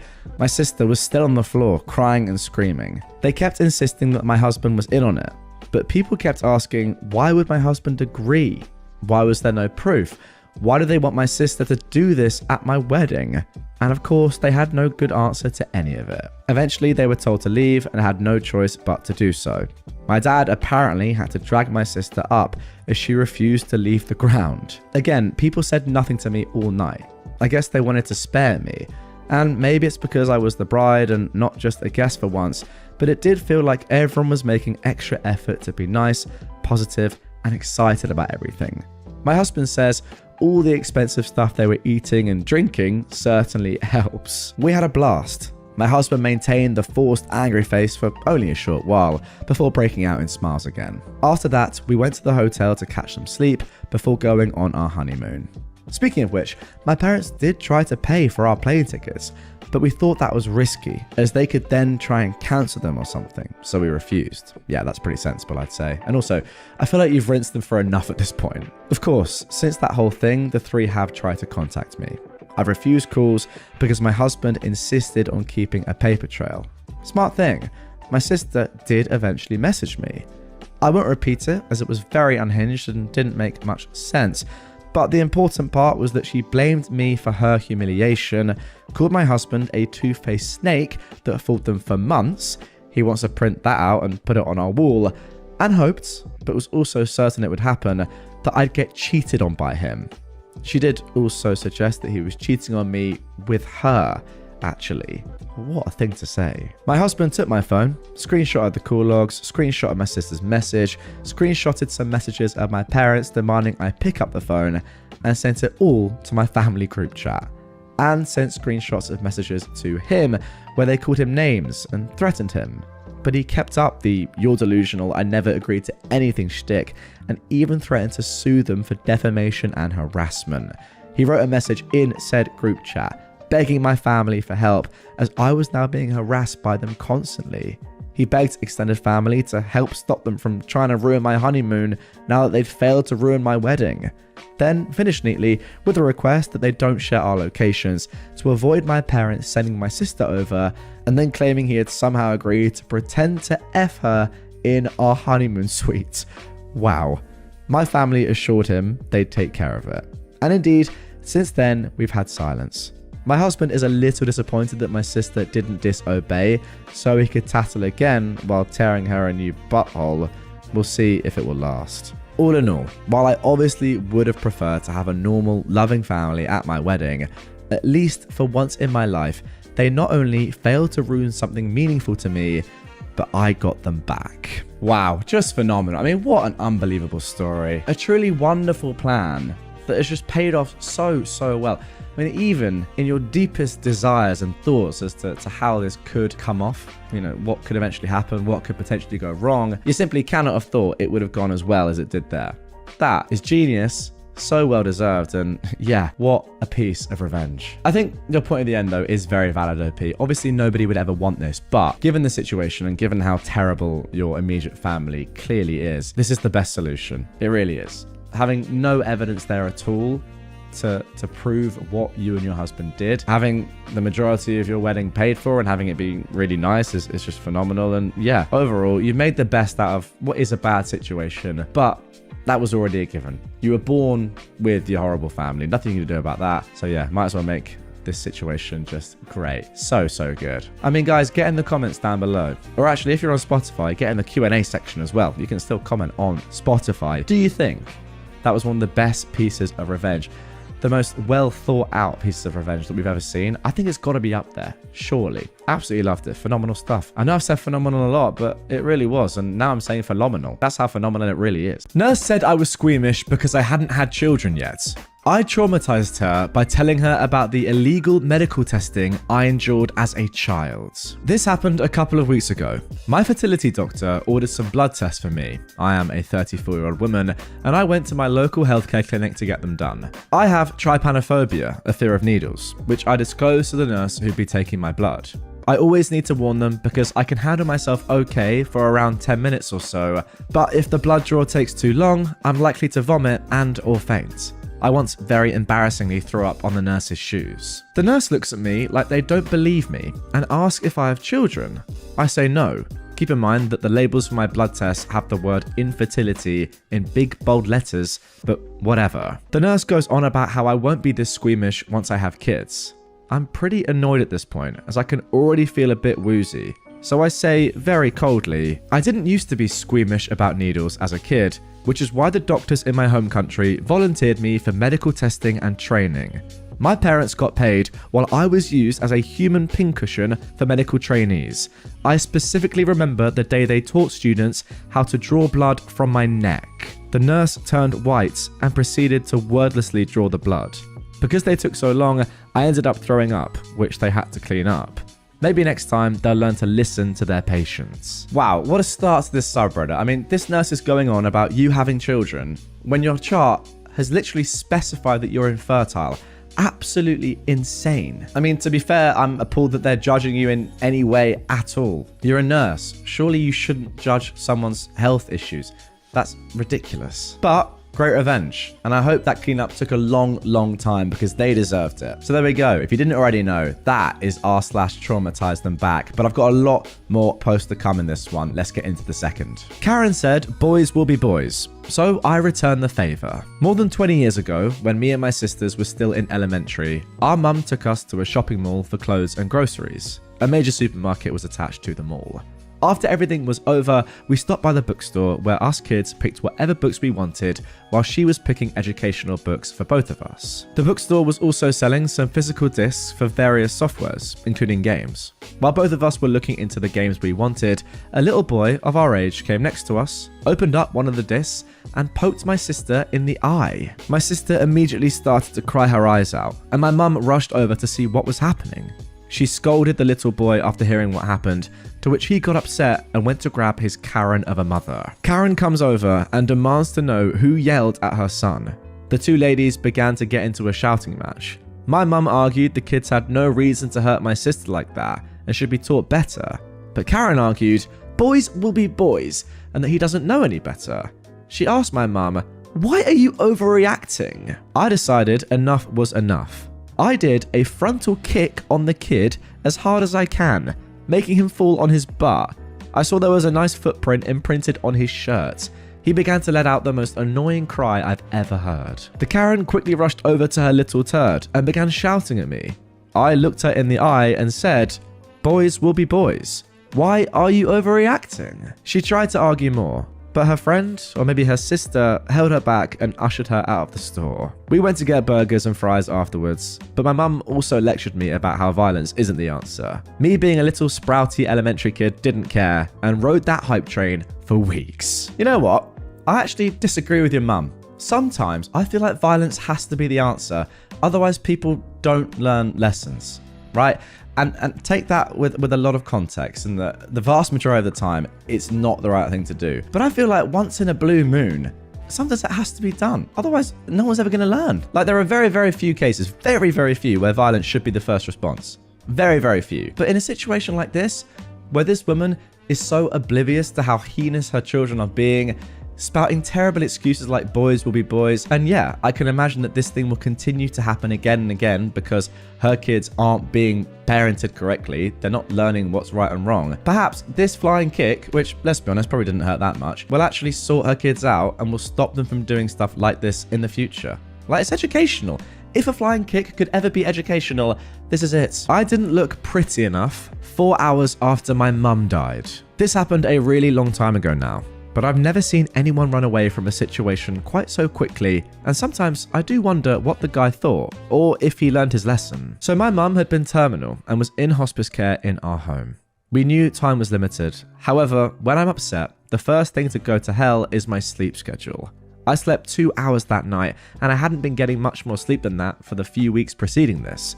But she ended up passing slightly before 4 the morning that this took place. So, after she passed, I decided I needed caffeine to get through the day. So when the nearest gas station opened up at 8 AM, I headed over there for some energy drinks. I likely did look a bit of a mess. It is easy to tell when I'm tired, and I was wearing college merch that was much bigger than my usual size. I get out of my car and start shuffling through my clothes. I couldn't remember which gigantic pocket I'd put my wallet in. While I did that, this man pulls up to a pump in a very shiny car. I don't remember what he looked like, beyond that he looked a bit like a very put together game show host. This man turns to me.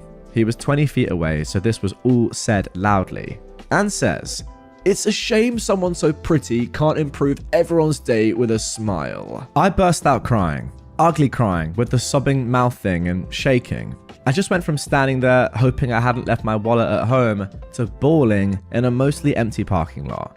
I did manage to yell something like, "I'm sorry I'm not freaking pretty enough for you when my mum died 4 hours ago." The dude turned on his heels and left. Didn't pump gas, didn't go inside for coffee, didn't apologize. Just got in his car and left. I was saved from standing in the parking lot sobbing by a woman who I think was jogging and heard what the man and I said to each other, and the employee of the gas station, who were both very kind. Ah, man, there we go. I mean, look, that is obviously the deepest story that we've had so far. Goodness me, I just gotta say off the bat, OP, I'm so sorry to hear about your situation and your parents passing, but also just to be in this spot and have someone do this to you. Yeah, absolutely insane. Like, to be fair to the guy, maybe he had good intentions, but you really shouldn't be doing this sort of thing. You shouldn't be putting your nose in someone else's business, especially when they have the expression that I'm sure you had, which was just, you know, being absolutely distraught. It's past the point of not smiling. Surely you look just very, very upset. I mean, from an outlooker looking in, surely you knew that something had gone wrong there. You weren't just being sad or like not smiling. I don't know. I get the feeling he came in with like a positive attitude, but ultimately, yeah, terrible thing to do. Don't assume things about other people. And I hope that this guy learned his lesson. Although I say that, a good man would have just apologized and said, "I'm so sorry. I really had good intentions. I just want people to be positive. It's my bad. I'm so sorry for your loss and that I did that. That's my fault." But actually, no, he ran away, didn't he? He ran away like a little coward. So I take it all back. He's just a disgraceful man. There we go. I will say, though, that the people that helped you in that situation, that has restored my faith in humanity. But once again, OP, I'm so sorry. Let's move on. I was getting tampons, officer. So I got pulled over one night coming back from Walmart. I definitely deserved the ticket for speeding, but the cop was asking for too much information. It was late, I was cramping, I just wanted to be home so I could stop bleeding in my pants and eat my cookies. Of course, the typical question, "Do you know how fast you were going?" "Yes, sir, 65. "Where are you coming from?" "Okay, fair question, I guess. It is 12 a.m. "Walmart, officer." "What were you getting at Walmart?" Okay, why do you need to know that?" "I just want to get home, my guy. But since you asked, I was getting tampons. Do you want to see them?" His eyes got wide and he walked away without saying a word. He came back to give me my ticket and he couldn't make eye contact. Most expensive box of tampons I've ever bought. However, the look on that guy's face was priceless. Now, I agree with you, OP. There's questions that as a police officer, you are obviously allowed to ask and expected to ask. The one about, do you know how fast you're going? That's a standard question, and I think that is a reasonable one. But asking what you were buying at a shop surely is just not relevant information, like at all. Why would an officer ever need to know that? To be honest, I think he should have just not given you the ticket there, just through embarrassment, just held his hands up and said, "Wow, I've been completely done there. I'm not going to ticket you. There you go. Enjoy your day." But no, he still gave you a ticket. What a little rat. Yeah, I get it's the law, but come on, you effed up there. You deserve some form of karma, surely. "My kid can die if I don't." I was waiting to check in at the dentist today, and some old lady started humping and such. We're in Florida, and I'm wearing a mask. Unusual, I guess, but most people just mind their own business and leave me alone. There's a few, however, who are pains about it. She looked at me and asked why I was wearing that thing on my face. Everyone knows that the virus is gone. Why am I out and about if I'm that scared? Now, I have breast cancer, and I'm not feeling great today. Mine's not terrible, considering. My son, though, also has cancer, and his is bad. Grade 4 brain cancer. Oh my goodness me, OP, I'm so sorry to hear that. I just looked at her and said, "My oncologist says cancer patients need to be careful about dental care. Plus, my kid can die if I don't." She turned sheet white and left me alone the rest of the time we were in the waiting room together. I'm pretty sure the dental hygienist who came out to get me was purposely a bit louder than normal, asking about how my son was doing. Now, this is pretty similar, I think, to the third post we had in this episode. Once again, why are you sticking your nose in someone else's business when you just don't need to be doing it? And also, What is wrong with wearing a mask? If I see someone wearing a mask out and about these days, I say fair play to them, thank you. Either you are ill and you're protecting the rest of the population from getting your illness, or you don't want to get ill yourself. Both great things. Why is that a negative thing?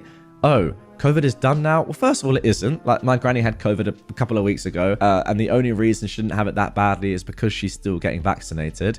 And secondly, who cares? Let people wear masks. My wife is dead. When my son was born, I was a stay-at-home dad for the first year of his life. We also lived in New York City, and I loved taking him out into the city to do things. Nearly every subway ride, though, I'd have some kind of encounter with a woman or group of women, usually boomers, who would say some variation of giving mum the day off, or so nice to see dad's babysitting once in a while. Now, first off, it's not possible to babysit your own kid. That's called parenting. But second, I was the primary caregiver. Mum was at work, I stayed home with the boy. It got old real fast. But I found a very nice trick that shut these old biddies down real quick. Anytime someone would ask if I was babysitting or giving mum the day off, my face would fall. I'd get real quiet, and after taking a moment to compose myself, I'd say something like, "My wife died during childbirth," or "My wife is currently undergoing radiation treatment for stage 4 cancer. She's at a clinic in California. I haven't seen her in 6 months." Or my favorite, "His mum abandoned us when he was just 6 weeks old. She'd been using drugs pretty heavily while she was pregnant, and so he was born addicted. I didn't hear from his mother for months after she left, until one day I found out she'd overdosed and died. This little guy is all I've got left of her. But we carry on best we can." That shuts them up real quick. Now, I will say that perhaps given the stories we've read earlier in this episode, this might not be like the best thing to do. I think like lying about people dying in your family is maybe a little bit too much, but I completely understand why you did it, OP, and it did have the desired effect. And again, like, you don't have to deal, or you shouldn't have to deal with this complete and utter sexism every single day when you're just being a good dad. So if that's the best way that you thought about, dealing with people like this, then I hold my hands up. There you go. I mean, if it does happen every single day, then that must get unbelievably annoying. I mean, I will say that saying that his mum abandoned us when he was just 6 weeks old, she'd been using drugs pretty heavily, and so he was born addicted. I mean, imagine hearing that. Like, you've just said, "Oh, it's so nice to see a man doing the job for once, babysitting," and then you hear the guy say that. You got to be questioning your life at that point. Yeah, it's had the desired effect. Comment on my butt at work. Let me make this uncomfortable for us both. I was working as a front-end cashier for a local grocery store. It was around the time of my lunch break, so my line was closed off after this last customer. Grizzled, 60, 70-year-old bearded guy. I am in my early 20s, a feminine cashier. As I finish ringing up his purchases and he goes to slide his card, the card machine doesn't work. I tell him to keep swiping until it beeps. We were mid-change to a new sales system, so this was a common occurrence. I bend under my till to clean and organize while he's sliding his card. As I'm bent over, his card dings. Sweet, let's wrap this up so I can go eat.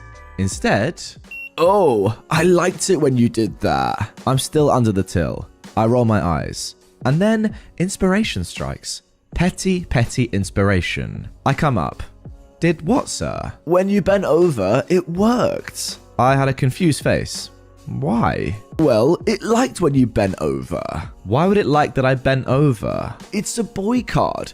Boys like it when girls bend over."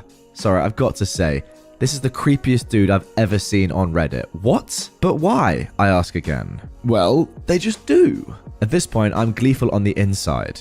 "But why? I don't understand." The old man is getting flustered. His face gets red. He mumbles, "Mom, you're making me a little uncomfortable." I drop the dumb act. I lean forward across the check stand and look right into his eyes.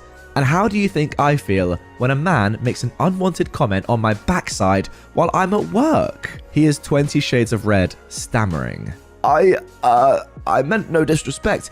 It was supposed to be a compliment." I put on a very stern face. "Well, it was disrespectful. Please don't comment on women's bodies when they work." "I'm so sorry. It won't happen again." He collects his bag and leaves without another word. Gleeful vindication. Good. Now maybe you won't go and harass other people at their frickin' jobs. Well, yeah, creepiest guy ever.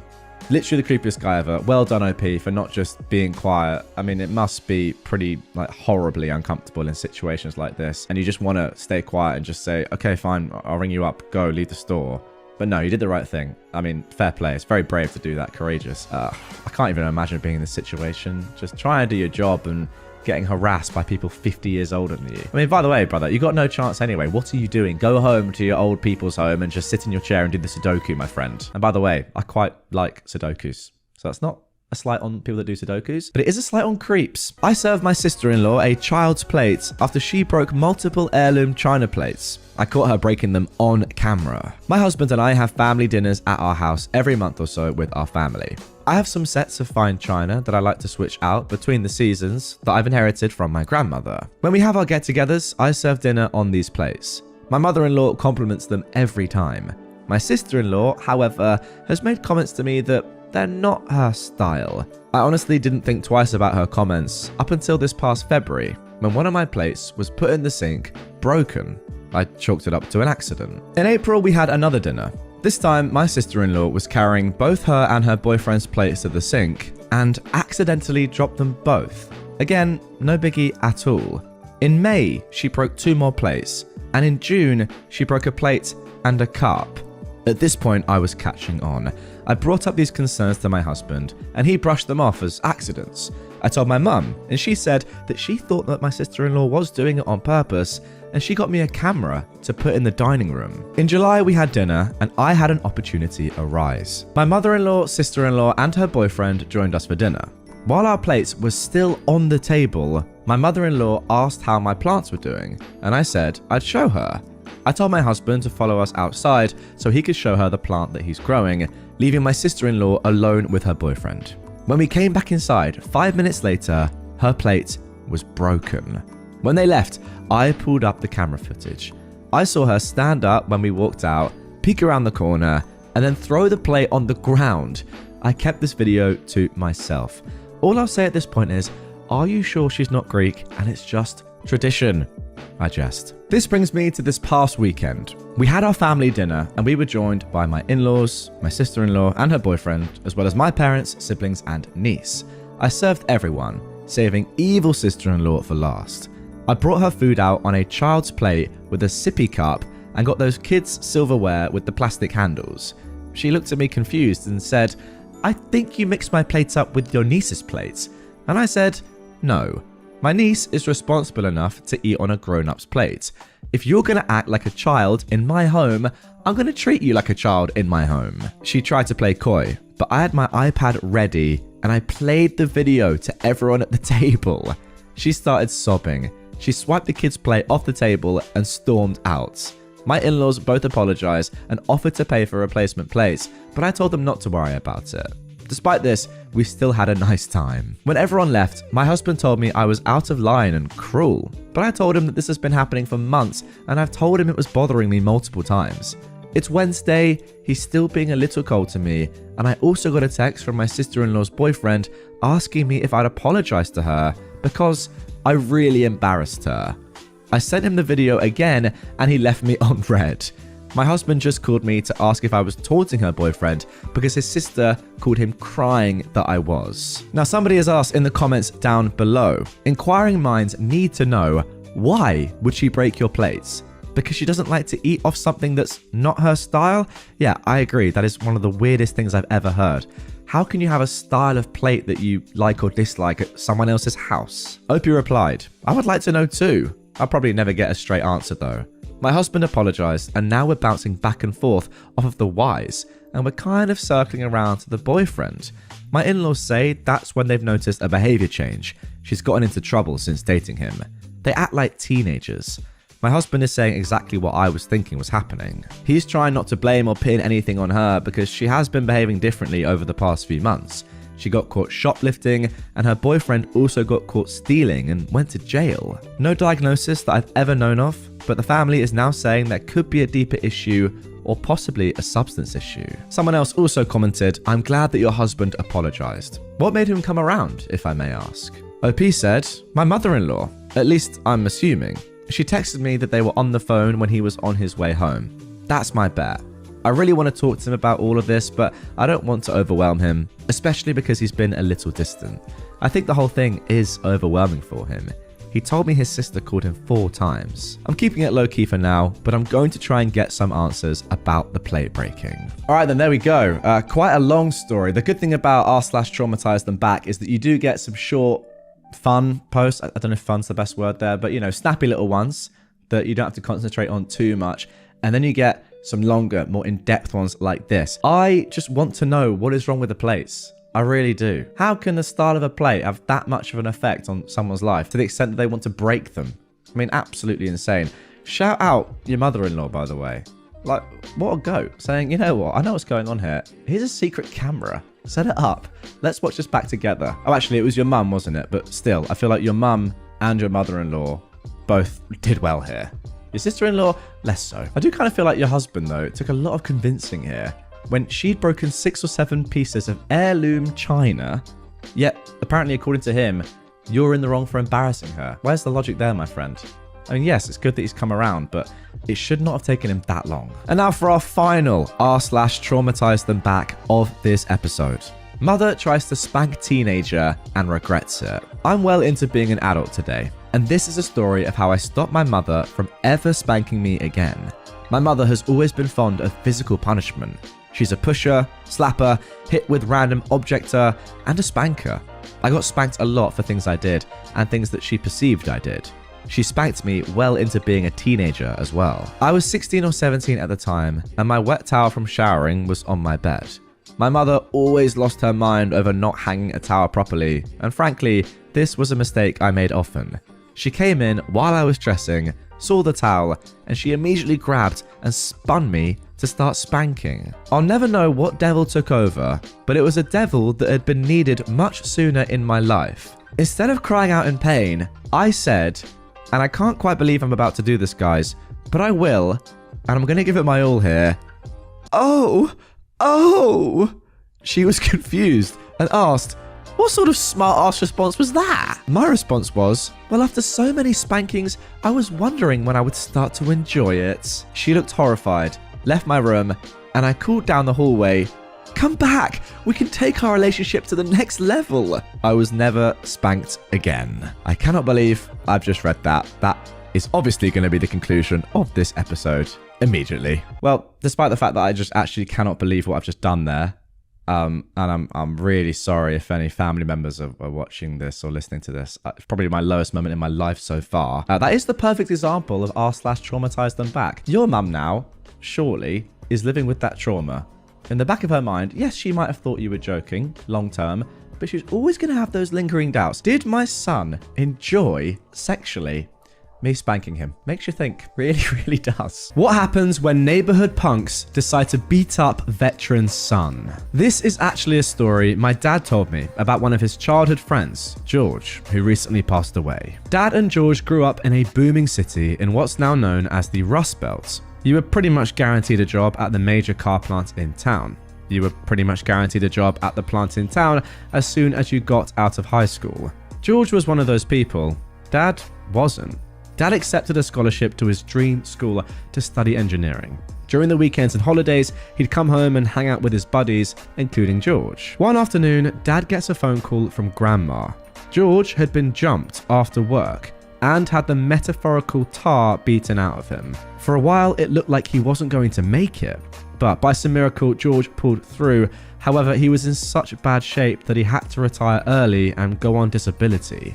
While on one of his visits home, George's dad, Walter, pulls Dad aside and asks him if he knows a guy named Flynn. Dad had heard that name and he was one of the local troublemakers. Dad asked Walter why, and Walter revealed that there had been a wallet found by George's body which was given to him. The paramedics thought the wallet was George's. No, I have no idea why they didn't check it. Unfortunately, the city was going through financial difficulties, thanks to corruption and mismanagement, to the point that they didn't have enough money to pay their police officers during the weekends. No, I'm not kidding. From 8 p.m. Friday night to 6 a.m. Monday morning, there wasn't a single police officer on duty. Goodness me. Since the assault took place on Friday night, there wasn't much anyone could do. Dad asked Walter what he was going to do about it. Walter looked at him with a stern face and said, I take care of my own. Walter was an army vet who had served during World War II and Korea. He never spoke about his time, claiming he was a radio technician and never left the base. He never breathed a word to anyone, even George's mother, his wife. The full story never came out until after George's death, when a letter Walter had written before his death was found in George's possessions. After realizing that Flynn was one of the people who had destroyed George's life, Walter got in touch with his friends. He was a personable guy. You know the type, the kind who makes friends in 5 minutes. They all agreed that something had to be done. And thus, Operation George's Revenge was born. Walter and his friends began observation of Flynn and would keep tabs on him. It took several weeks, but eventually Flynn and his buddies, Mac and Zeno, were overheard bragging about the attack. Knowing who to attack, they moved to the next steps. Walter's friends, some of whom worked in high places, decided to make some phone calls to their friends in the plant where all three worked. See, these friends were union. State was a closed shop at the time. And disgusted about what happened to George, they decided to make things difficult for them. They'd remove vital tools for emergency maintenance at the last minute, put them in positions they weren't good in, and rearrange the schedule so they got the worst shifts, to name just a few. They also began a whispering campaign so everyone at the plant knew what had happened. In this city back then, who you knew and what everyone thought you've done was enough to make or break you. The goal was to get them to quit, and after a year or so, all three had, frustrated with how they were being treated. But Walter and his friends aren't done. Not by a long shot. A few phone calls and anonymous letters later, Flynn, Mac and Zeno were unemployable in the district. Because they hadn't been fired, they weren't entitled to severance or anything. Soon, their money ran out, but they couldn't get out of town because everyone knew from the whispering campaign what they'd done to George. For the rest of their lives, Walter and his friends kept an eye on Flynn, Mac and Zeno. Just when it appeared that they had an out, the whisper/letter campaign would start again and they'd be denied an out. The three men ended up homeless and destitute alcoholics who couldn't even get state aid. And this in a state that is known for its generous aid for those in bad straits. Walter and his friends made a contingency plan to continue this until the three men were dead, using the next generation. So those men would never forget what they did to George. Nobody was able to find out anything about Flynn, Mac and Zeno, but I wouldn't be surprised if they're still stuck and miserable. Wow, there we go. What a start to the episode. The best revenge, in my opinion, is revenge that just ruins someone's lives. I say that in a semi-sarcastic way, but ultimately, when it comes down to something like this, in which somebody out there has ruined someone's lives, do they not deserve it back on them? A little bit? I think they might. Before reading this, I thought this was going to be a one-off sort of friendly visit vibe, where, you know, they go and just completely F him up. But no, this was so much better. I mean, Flynn, Mac and Zeno, it sounds hard. I mean, is it too far? Personally, I don't think so. Let me know in the comments down below your thoughts. But yeah, very, very justified revenge that lasted a lifetime and hey, still might be continuing. Phenomenal. Now, our next revenge story comes from r/ProRevenge, and it does need a little bit of explaining. Over 2 years ago now, I read out a story titled Hell Hath No Fury Like Me Scorned. It's one of the best posts that I've read from r/ProRevenge. If you guys don't remember it, don't worry, there is a little recap coming at the start of this update, but I'm going to leave a link to the original story, well, me narrating it, down below in the description. So if you do want to check that out first, or you start listening to this and you're not entirely sure what's going on and you want to hear that, click it. It will explain everything. But for now, let's get into part 2 of this one. As I said, over 2 years later. Okay, so here we go. Hello r/ProRevenge. A couple of years ago, I posted a revenge story involving my stepmother, Shanty wife, my stepbrother, Shorty, and my dad, who is now resting in a purple urn.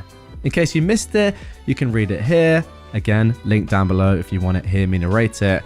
Well, OP finally has an update. To recap, Shorty, my stepbrother, was my dad's power of attorney while he was sick and had heinously abused his position, stealing a very large sum of money. When I got involved, I got a restraining order against Shorty, filed charges, took over my dad's care, and exacted some sweet revenge in the process. I was warned by the court's victim's advocate, who is my first cousin, because that's how it is in that town, that bringing Shorty to trial for what he did would take a very long time. She was correct. In the meantime, I monitored Shorty's online activities. When he moved out of state, I called the court and let them know just in case it violated his bail. When he got a job as a truck driver, I called the court to let them know he was repeatedly leaving his home state just in case it violated his bail. Then, 6 months ago, I got a call from the same victim's advocate. The trial was going to be set soon, and the court wanted family input regarding possible plea deals and sentencing. He was indicted on felony elder abuse and was facing 15 years in prison. The advocate let me know that the family could request prison time or plea him down to work release with restitution. The upside to prison was obvious, but the downside would be that we would not likely receive restitution since he'd be perpetually poor and in prison. With work release, we would receive restitution, but he would have his freedom. Somewhat. She wanted to know which we preferred. I asked for the night to think it over. Shorty's future rested in my hands, and I wanted to savor it. What kind of god did I want to be? To decide, I needed to do some maths. If he went to prison for 15 years, he'd be out in half or less. Now, 7 years is a long time, but restitution would surely take as long, if not longer, and I would get the pleasure of taking his money every month for years and years and years. I like the thought of him working every day, toiling away in terrible conditions for terrible pay, and him knowing that a portion of that terrible day would be for nothing. I loved the thought that I would be the reason for it. So I called her back and told her we would be okay with the plea deal to felony supervised release and restitution. I didn't hear anything further until last week when the advocate called me again to let me know he'd accepted a deal. The deal. He pled guilty to felony elder exploitation, first degree. He received 15 years, split and suspended, which means he won't serve any jail time. 2 years will be on felony work supervision, where he'll have to call in to his parole officer every day and be drug tested almost as frequently. After that, he'll be on regular probation for up to 5 years. The judge will schedule check-ins with him to ensure he's paying restitution and meeting the requirements of his work release and parole. So, what is the restitution? Well, he has to pay back $130,539.39. He was ordered to pay $300 a month beginning 1st of the 1st, 2024. My math gamble paid off. It will take him 36 years to pay that back at $300 a month. If he misses a payment, he will go to jail. I will be in his life for decades, taking back from him bit by bit what he stole. That's unbelievable. So I think that's going to be it. I've done everything I can do, apart from being there to catch him if he violates the terms of his release. Thank you for reading this tangled web of revenge. I hope it warms your heart for the holidays. Well, that right there, guys, is genuinely a Christmas miracle. I mean, not just the fact that it's a phenomenal story, but that update is just so good. I mean, how many times, right, have people said, written, at the bottom of their post on Reddit, I'll update you guys if I get any further news or if things happen, etc, etc. And obviously they must, right, at some point. I mean, things must happen in continuations of stories where things have been said are gonna, they're waiting for this or this is gonna happen in the future, whatever. But it's so rare that we actually get an update, first of all. And then when you do get an update, a lot of the time it's, it didn't work out the way I wanted, or it didn't actually happen, or kind of fizzled out into nothing. This is unbelievable though. I mean, yeah, the initial post was great. And again, if you haven't already seen that, link down below. But this, I mean, what an update. He's paying this back for 36 years. 36 years. Phenomenal. With every single payment, you, OP, are going to be in his mind. I mean, that is just phenomenal justice. Yeah, he avoids prison, but as you said throughout this, you think it's probably better, or I guess more taxing on him to go through it this way. And yeah, good gamble. It paid off. If you went to prison for 7 years, that is one thing. Terrible. But this is 36 years of pain. Just unbelievable. Right, good news is we do have time for one more story in this episode. This one actually comes from Petty Revenge. So we've gone from nuclear to pro to petty. Comment down below. Which subreddit do you prefer the most? Let's get into this story. Use my email as your spam dump? Prepare to be carpet bombed. One day, many years ago, I got an email addressed to someone who had the same first initial and last name as I do. For the purpose of this story, I'll call him G-Man. As with anyone who uses a common email address, think first initial and last name, you do sometimes get an email that isn't meant for you. It was mostly incidental things like receipts and the occasional personal email. I was chalking them up to being a data entry error, Perhaps they misheard the email address and instead of typing in gclastname@gmail.com, they typed in glastname@gmail.com. No big deal.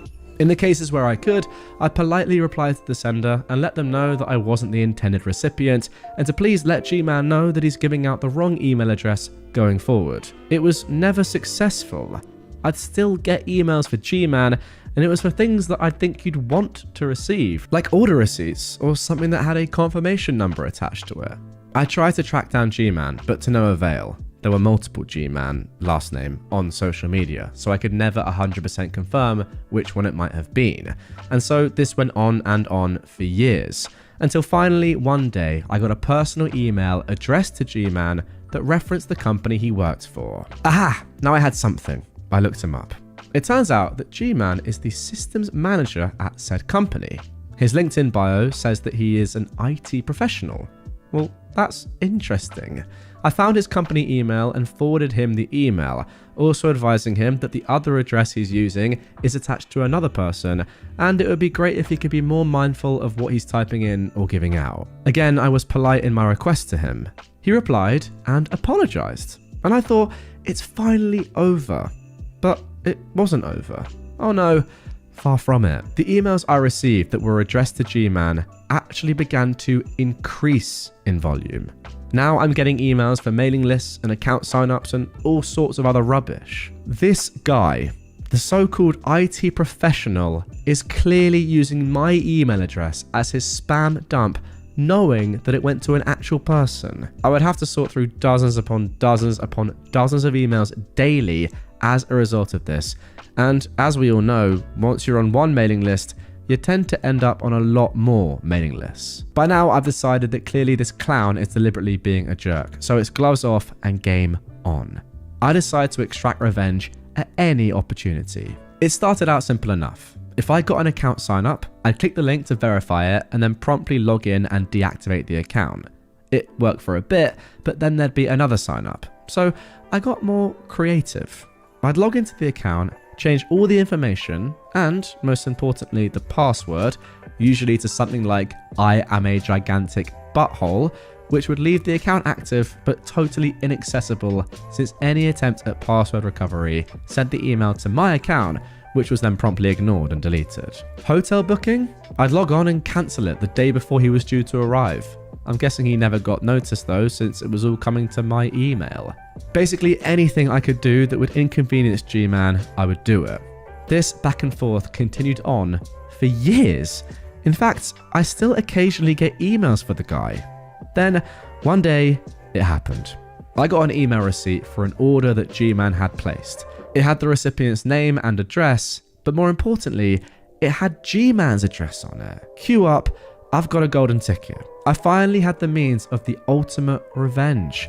I took his address and signed him up for everything I could find. Free samples, i.e. adult diapers, feminine products and lube, catalogs, normal, not so normal, and then also raunchy. I spent an entire day finding anything I could enter his address into, and I dutifully filled it out.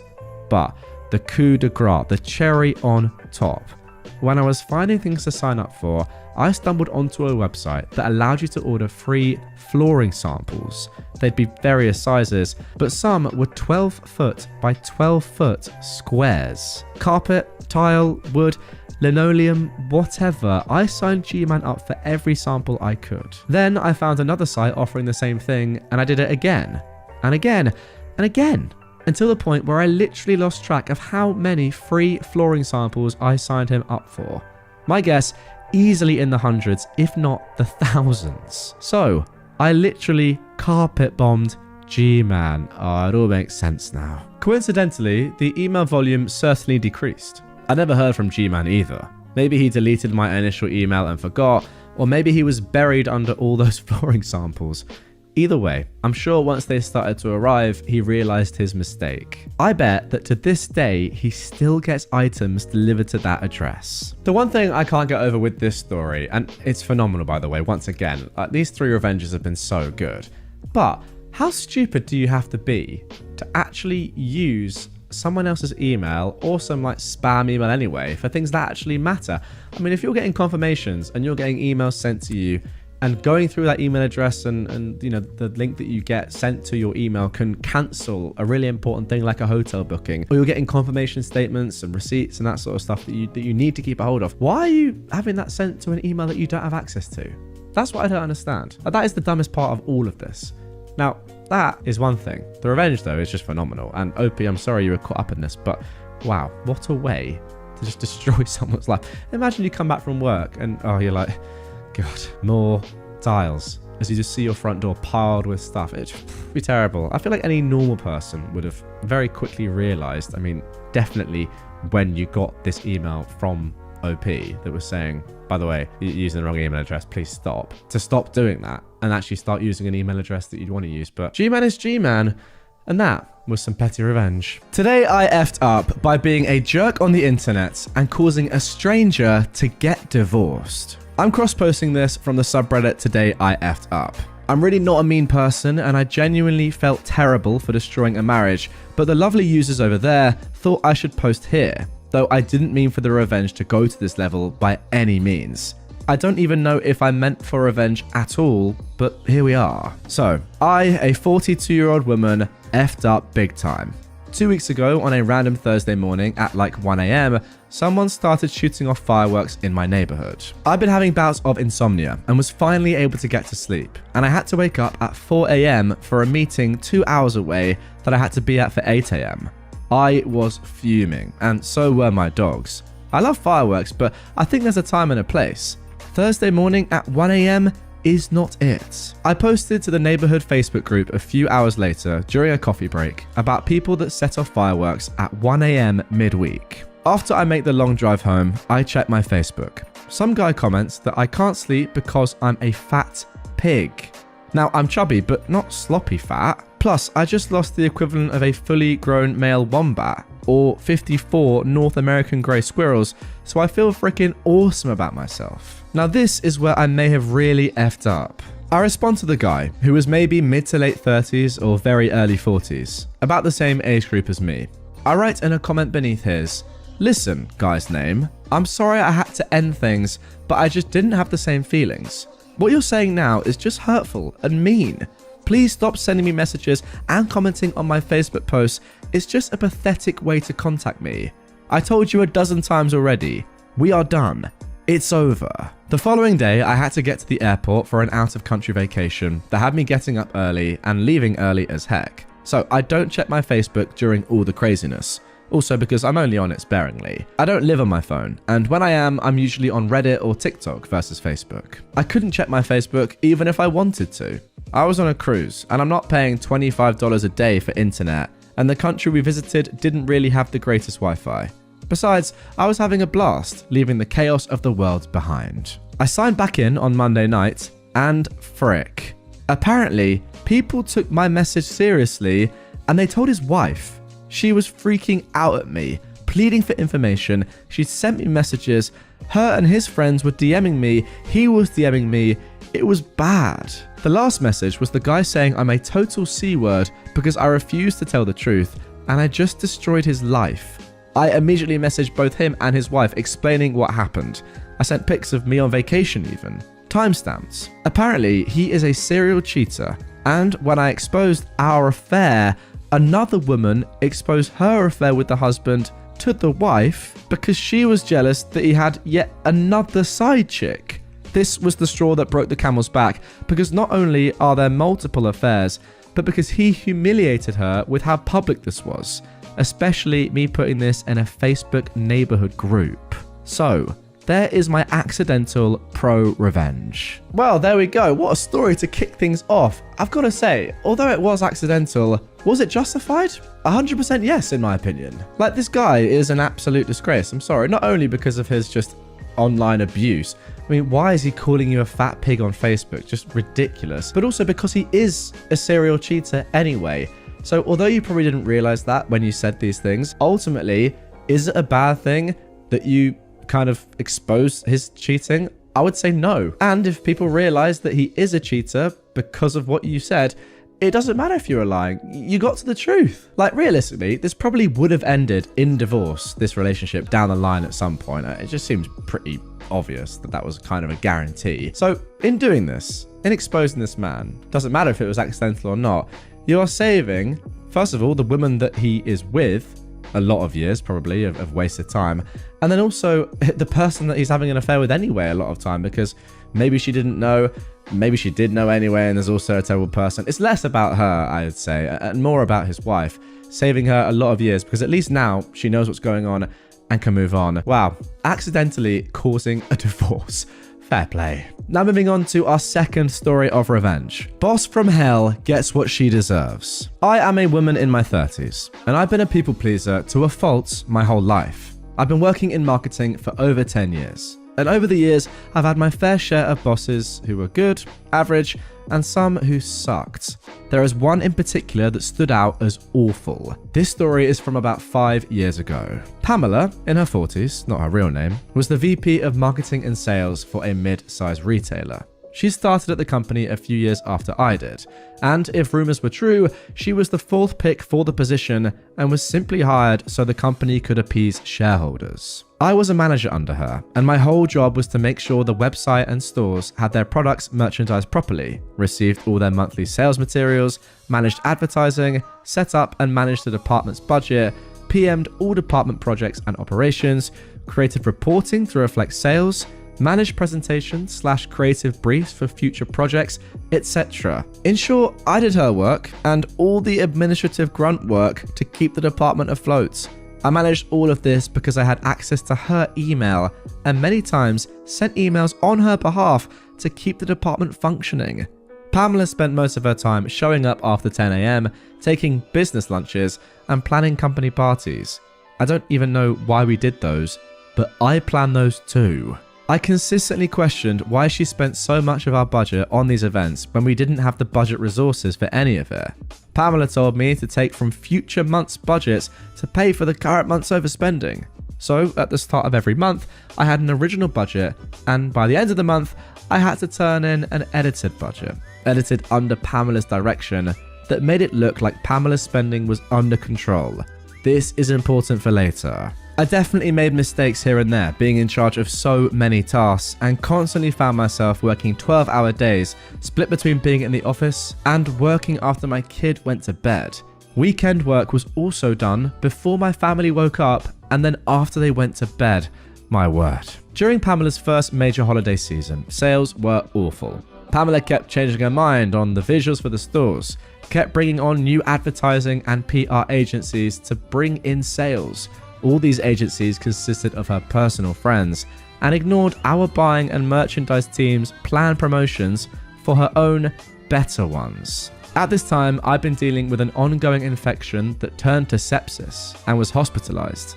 The doctors and my husband said it was due to the stress of work and that I needed to take a break. As I recovered, I realized how much I was hurting myself, my family, and even the company I work for. Eventually, my old habits got to me, and I got on my phone and checked mine and my boss's emails. What I found made my blood boil. First, I got a lovely bouquet of flowers from upper management wishing me well, and I knew that Pamela organized the delivery. She sent me her favorite flowers. I went to her inbox to put the receipt in the correct folder to send to accounting when I got back, and at the top of her inbox from the past 3 days were emails clearly not related to business. What I found in her emails was Pamela emailing her personal friends, grabbing about how I can't just shake off sepsis and get back to work. She also complained that she couldn't find any of my notes, spreadsheets, or documents for any of the work she was technically in charge of. They were on our shared drive labeled very clearly. Finally, I found an email she sent a friend from a previous company asking for advice on how to bring in sales and save her job.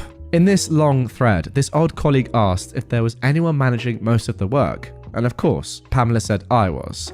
This colleague explained that clearly it was my mismanagement that was causing issues and that I could be blamed if sales didn't pull through by the end of the season. Pamela mentioned that I was in hospital and repeated comments from her other email thread.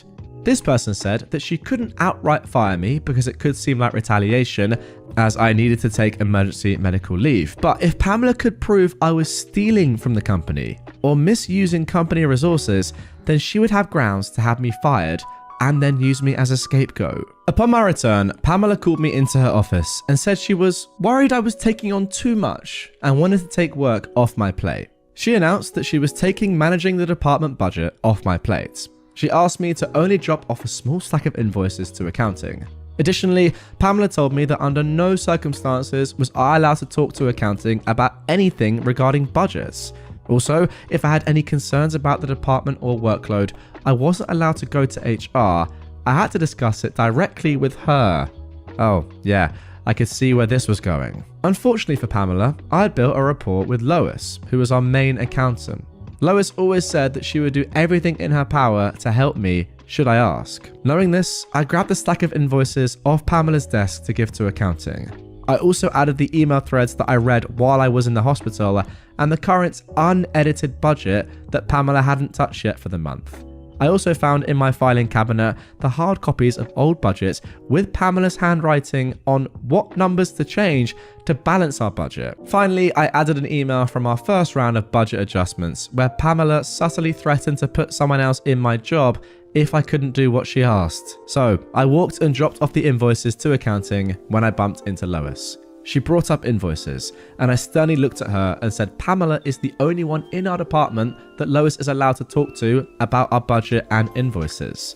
Lois saw the suspiciously thick file folder on her desk, gave a firm nod, and lovingly kicked me out of her office. Within the week, Pamela was fired. From what I understand, she's been continually job hopping for the past few years. The CEO and HR brought me in to personally apologize for everything I went through and gave me a paid 1-week vacation to take at my discretion. Given other issues with this business, I left after another year. Which brings me to today. I am once again a manager for sales and marketing. I have a wonderful boss, Mike, who trusts my business decisions and backs me up on practically everything. We're hiring for my team for me to solely manage and direct. Today, I looked through the applicants and found Pamela's resume sitting among dozens of others. I stared at her name, wondering how many other people share her name. Upon review, yep, it's her. She definitely fell down the corporate ladder, with VP of our old company being the highest title she earned. And to no surprise, she embellished her achievements, claiming the work that I managed as her own, and claimed that she generated an 87% sales growth during the holiday season at our previous company. As a people pleaser who firmly believes in giving everyone a chance, it has never been so satisfying to click disqualified. One thing that I will mention that maybe a lot of you are thinking right now is, wouldn't it have been better from OP's perspective, I guess more rewarding, to have her walk into the interview room and you, OP, just be there, sat across the table, knowing full well this is the same Pamela, and just seeing her reaction, knowing in that one moment that she is never ever going to get that job and is completely wasting her time.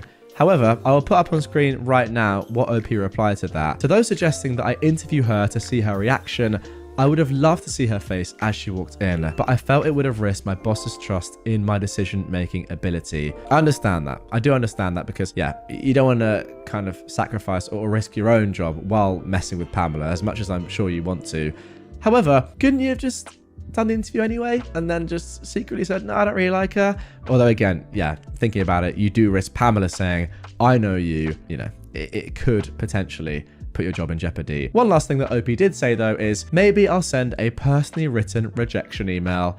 That you definitely have to do. It's without a doubt. You just have to do it. Get it done. Stepdad cheats on my mum, so we get revenge. I moved in with my mum after her marriage of 25 years with my bio dad was ended. He was a manipulative jerk, but that's another story. Shortly after the divorce, my mum introduced me to her boyfriend at the time, Chris. Now, my mum worked as a correctionals officer at the county jail. The boyfriend was a former inmate, in for a DUI. That should have been the first red flag, but my mum was grieving a long marriage, and I didn't want to push the subject. Chris seemed to make her happy, and that was enough for me. Me, my bro, and my sis all moved in with my mum and Chris, and we seemed to get along okay. Chris and I bonded a bit over our love of video games, and all seemed well.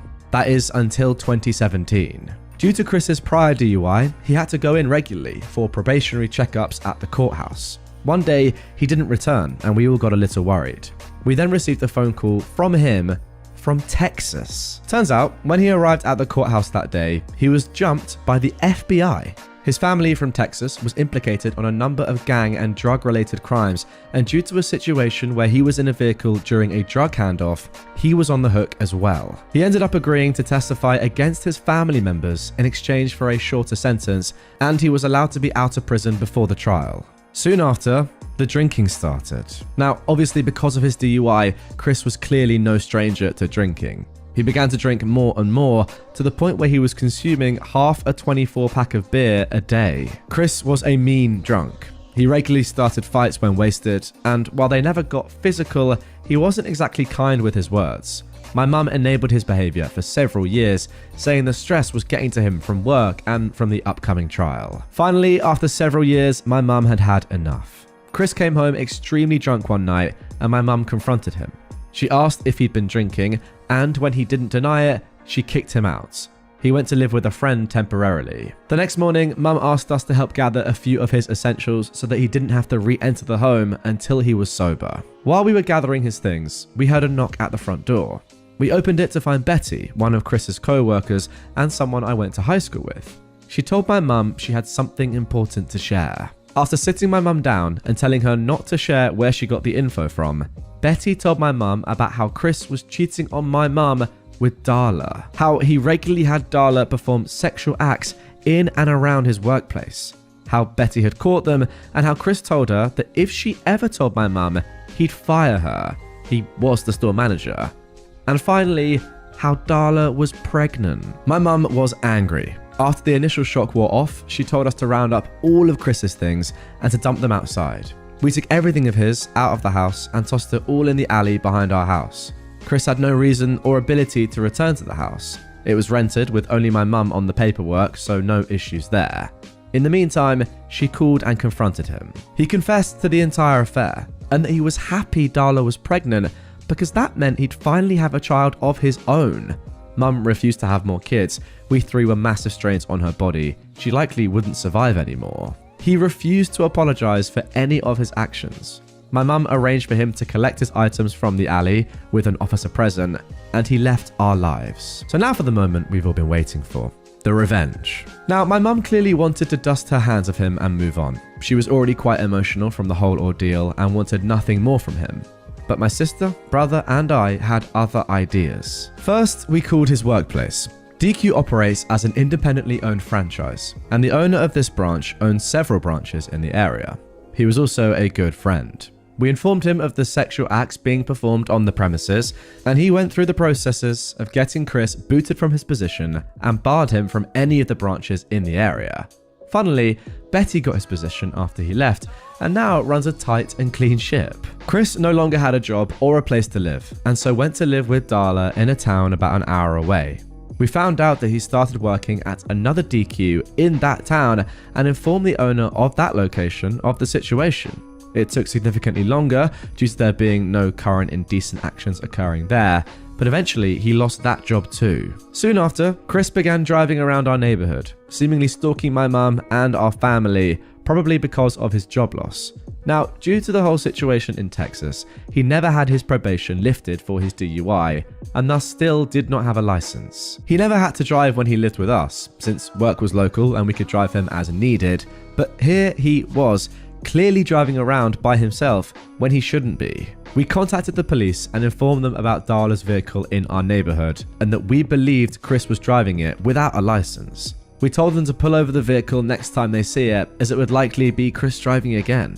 Sure enough, a few weeks later, we were told that Chris indeed was pulled over and sent back to the local jail for driving without a license and while intoxicated. The police also did a search of the home he was staying at and found several guns at the premises. Since he was a felon, he was not legally allowed to have weaponry on the premises, meaning there was more jail time tacked on. By the time his jail time had finished, it was just in time for him to be sent back to incarceration in Texas for the trial. Chris's son was born while Chris was in prison.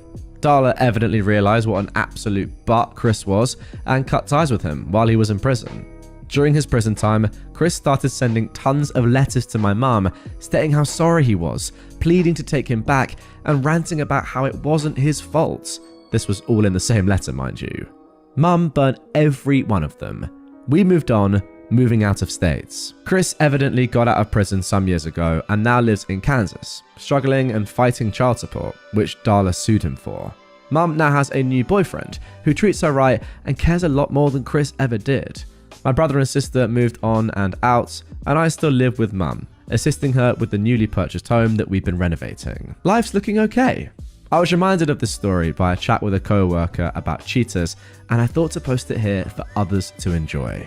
Well, to be honest with you guys, the first thing that kind of springs to mind, or the first reaction I have after finishing that story is, wow, Chris was driving around your neighborhood in Darla's car under the influence and with a gun probably as well. That is extremely scary, and I'm kind of, well, I don't know. I kind of want to say that it's lucky that you guys weren't affected or harmed, or that he didn't find you first. I don't know what else he could have been doing that other than trying to look for you and get his own revenge. That sounds terrifying. So look, great revenge and all, but genuinely, I think that could have gone so much worse. Wow. Like, look, I'm all for good revenge stories, but by tracking him down and getting him fired again, which, yeah, I can't argue, is great revenge in isolation, that made him come back to the neighborhood and look for you guys, right?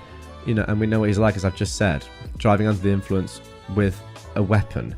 So yeah, like, good revenge, but also there could have been a really, really tragic ending. So I'm not entirely sure how I feel about that. Maybe that revenge went too far. Obviously, in the end, it was fine and it was good revenge, but think of the potential consequences. What do you guys think about that? Sometimes does revenge go too far?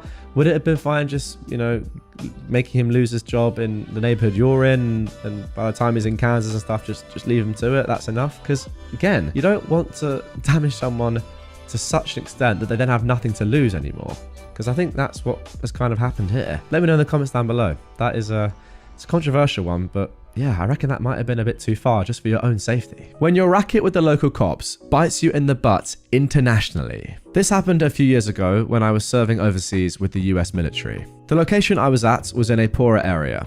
There's a fair number of panhandlers, a lot of petty crime, and just people doing stupid stuff. Well, one racket that goes on in this area, and apparently in other areas of the country too, is the local cops incentivize reporting vehicles without a date inspection sticker. Apparently, they give these people access to the inspection database if they think the sticker is fake or stolen, which actually does happen. If you drive a motorcycle, one of the things they tell you when you're in process is to keep the sticker in your wallet and not on the vehicle, or else it'll just get peeled off.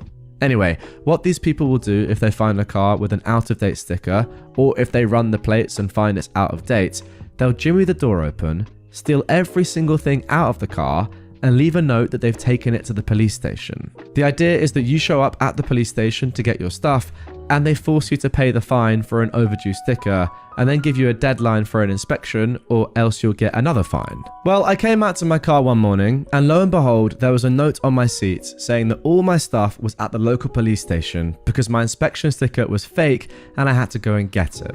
Now, not only am I late for work, my kid's also going to be late for school because there's no bus and I have to drive her every morning on my way. Also, my inspection sticker is not out of date, so I've got no idea what's going on. Now, here's the thing that was extremely problematic. I'd put my passport and my wife and kids in the glove box because I was taking them to the base to get some paperwork done. I was also going to grab some paperwork for my wife to apply for a new passport because hers had expired. I'm very forgetful, so I'd put them in the night before and made sure the car was locked. Yeah, dumb mistake. Anyway, I get to the station, ask them what the heck is going on, and then when I have them look at the inspection documents that the guy had taken, which clearly stated the car had been inspected and was current, they apologized and told me they'd give me my things back and I had to wait there for a second. I asked to file a police report for theft, but they looked at me like I had 3 heads and told me nothing was stolen, even though somebody broke into my car and took my things. This is when a light bulb went off in my head, and this might fall into the unethical category. The guy had taken official US passports, which might be a problem, but probably nothing would come of it since they were turned right into the police. However, I asked him where my wife's passport was. They told me that whatever is there is there. I said I needed a police report because I needed to contact the US Embassy about a stolen passport and the fact that this police station would know exactly who the person was that stole it because they had dropped off my things that morning. I've never seen someone's attitude change as quickly as that cop's attitude changed. He tried to talk me out of filing a police report, but I was pretty insistent. So I went ahead with the report, and then I did contact the embassy and reported the passport stolen and gave them all the information of the police station. And when I got the police report, I emailed it to them as well. I wound up getting a free passport out of it for my trouble. The embassy told me they were going to handle it, and from what I heard, the person who broke into my car actually got arrested and fined, and was looking at additional charges because he stole foreign documents. I really would have liked to be a fly on the wall when one of the local cops rolled into wherever he was and told him to come with them. I don't feel bad at all. Hopefully the dude learned his lesson and I didn't have any further issues until I went back home. Okay guys, look, I'll be completely honest with you. I don't really understand what's just happened there. It's not often that this happens, I'll be honest, because a lot of these stories are pretty self-explanatory and the revenge is, you know, it's kind of makes sense or it's obvious. I don't get it. Why is the fact that, I don't know, maybe I'm just barking up the wrong tree, but from my point of view, something is awry or something is unethical because OP's wife's passport has already expired. I just don't get it, right? I don't understand. So what happens is they take all the stuff, hand it to the police, then you go to the police to get it back, and then they say, actually, you need a date of inspection or whatever on your car, pay for that now, so you get a fine. You know, obviously a bit backwards, but yeah, that's I guess, some sort of racketeering with the local cops. However, what is it about OP asking where his wife's passport was that made this into some form of revenge? What's the difference, I guess I'm trying to say, between his passport and their child's passport being taken and his wife's expired passport being taken? Surely taking any passport at all is illegal, or handing a passport in, unless he's saying or claiming that his wife's passport wasn't expired. Pretty much, guys, get in the comments down below. I don't really know. I think I'm missing something here. I've looked through the comments and no one has even mentioned it, so I'm not entirely sure, but you know, maybe you let me know in the comments. I'll have another think, but that's my initial reaction. I don't know what's happened. Look, I get the fact that these are US passports and maybe that is the thing that's illegal here. However, I don't understand why OP has specifically referenced his wife's passport. It's got to be to do with the fact that it's expired in some regard, or I don't know. I'm missing something perhaps, or something's missing from the story. But again, guys, comment down below because yeah, I'm not entirely sure, but an interesting one nonetheless. Deliberately deplete my prepaid phone balance. You will pay for it 1,000 times over. I went to middle school in the early 2010s, right before smartphones really took off. I got my first phone right before starting 6th grade. It was a slide phone with a pay-as-you-go plan that cost 10 cents per minute for calls and per text message sent or received. Worse yet, sending or receiving photos cost 25 cents each. It was very expensive, and my parents only gave me $100 a year for this. If I exceeded that amount, I had to cover the rest with my limited birthday and Christmas money that I had. Fortunately, most of my friends were good about helping me preserve the balance. They would call and I'd let the call drop, but immediately call back on a landline so it wouldn't count as a call, and they'd email me or message me on Skype for most things. Everything was good until Derek joined the group in 7th grade. At first, we thought he was funny, but we quickly got fed up with him as he was very unpleasant and exhibited many antisocial behaviors. He started drama within the friend group and also caused issues between us and other kids outside of the group. He was manipulative and always played the victim when others rightfully called him out on his trash, and he knew how to charm parents, so getting rid of him was easier said than done. He was the one friend who didn't respect my phone situation. He very frequently texted me dumb memes, even though I told him multiple times to just email or Skype them to me instead, since picture text messages cost 25 cents each for me. Unfortunately, blocking phone numbers was a feature that was unavailable for this pay-as-you-go plan, so there was nothing that I could do as he spammed my phone. One day he got mad at me for some reason and spammed my phone with memes. He must have sent me over 100 lolcats over text.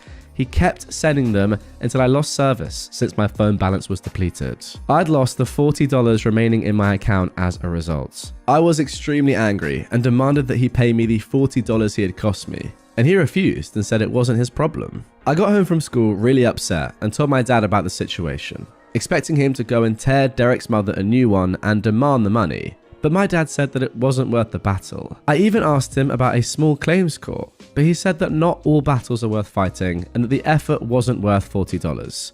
He took me to the carrier's store and loaded $50 onto the phone. The carrier changed my phone number and they managed to block Derek's number. They'd initially said that blocking phone numbers wasn't possible with this plan, but my dad insisted and would not leave the store until they did it. I was extremely paranoid about my phone number being leaked and other kids spamming it to screw with me. Fortunately, my parents got iPhones that summer and got me one too, and the new family plan had an unlimited text plan. Nonetheless, I was still angry at the $40 he essentially stole from me out of malice. Fortunately, not too long after, there was a big blowout between Derek and the rest of the friend group at the end of the school year, and we permanently kicked him out of the group. He was an outcast the following year in 8th grade. Nobody was tolerating his trash anymore, and he changed schools the year after, and we never heard from him again. Fast forward to a few years ago. I was back home for a few months between graduating college and starting a new job on the other side of the country. I went out to some garage sales one Saturday morning, and I ended up at Derek's house. I recognized his mother, but I don't think she recognized me. I guess glasses and a beard is all you need. I noticed some Pokemon napkins out for sale, and when I picked them up to look at them, Derek's mum said that her son had been obsessed with Pokemon for his whole life, and that she was tired of Pokemon stuff occupying her home for so many years. I said that these napkins were for my younger cousin, who was really into Pokemon, and I asked if she had any more Pokemon stuff. She said she didn't know that people were still into that, and that there were a few boxes in the attic with her son's old stuff. She actually took me inside the house, which I never imagined I'd set foot inside ever again, and let me climb up the attic ladder and take down several large boxes to look through. The first one had Christmas ornaments in it and other junk, but I freaked out inside when she opened a box jam-packed with Pokemon video games in the original boxes, though I kept my cool on the outside. The whole reason I had agreed to go inside in the first place was because I was holding out hope of this exact scenario happening. See, I knew Derek was obsessed with Pokemon. Our friend group liked Pokemon back in the day, even when other kids thought it wasn't cool. But Derek was on a whole different level. He bragged about his collection all the time. At the time, he had every single main series game in the original box and in mint condition, as he always had to add in. I went to his house once and he was showing me his collection. He yelled at me for touching one of the games. Nobody was allowed to do that except him. He had many older Nintendo games in excellent condition, but Pokemon was his favorite. He had had a couple of incidents with his mum damaging or throwing away his things, not out of malice, but just ignorance, as she didn't think the games or collectibles had any value. Fast forward into the present day, I was thinking about this when I asked his mother if she had any other Pokemon stuff, so she ended up bringing out the mother load. We opened all of the boxes that she had me bring down. Within the boxes, there was the beloved collection of Pokemon games, all very well preserved, as well as several Nintendo consoles, hundreds of games, 24 binders full of Pokemon cards, and there was also a box of many Lego sets with the original boxes and everything, with many old Star Wars sets. When I saw Jango Fett, I knew I struck gold. I told her that I liked old Legos as well, and I asked her how much for the 5 boxes of games, cards, and Lego sets. And she thought for a second and said, $100 a box or $400 for all 5? I told her I'd take it all, and I hauled ass to get to an ATM. I loaded the 5 boxes into my dad's truck and immediately drove home. I knew there was potentially tens of thousands of dollars of goods here.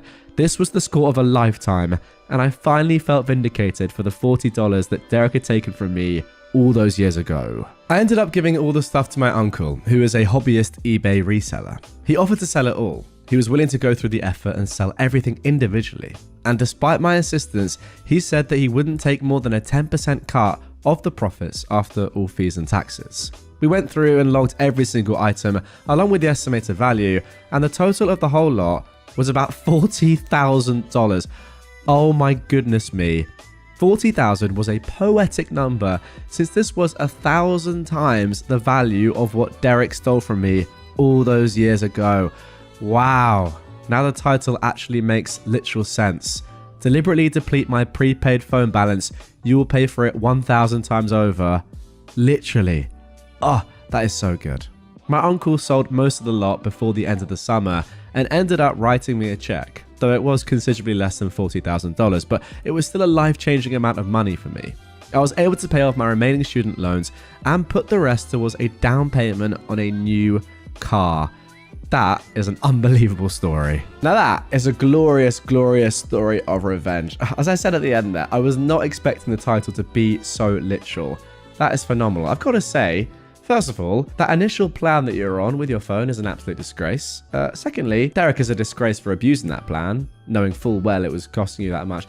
I mean, back in the day, some of you are probably too young to remember this now, but the oldies among you, the more mature, I guess. I'd include myself in this. Back in the day, you know, we used to have absolutely disgraceful phone contracts. I remember, like, you'd text another country and it would cost you like 50p for me in the UK per text. I remember one time I was texting someone in Switzerland, had no idea about this. Then my dad had the bill and just said, Jack, why do I have this unbelievably large charge on your latest phone bill? Who have you been texting? And I was like, yeah, I did not realize that. But at least that time it was my own fault, or I guess my own lack of knowing. Whereas this time, someone knowing that you're going to have to pay a lot of money for their actions, that is very, very poor. And it makes this justice and this revenge so, so sweet. Great stuff. Obviously, his mum is none the wiser about the true value of Pokemon and cards and everything related to the game these days, especially in original condition and in good nick. But wow, $40,000 or even anything close to that. That is insane. Love it. How a PE teacher put my sister in the hospital. So this is about my older sister, who I'll be calling Jane for this post. Now, Jane has asthma. She's had it ever since she was a baby and gets it pretty badly. We've had to spend more than one Christmas in the hospital because she had pneumonia, and the school was very well aware that she has asthma. She always had an inhaler on her, and the front office had a nebulizer for emergencies. And there were multiple doctor notes on file limiting what she could do.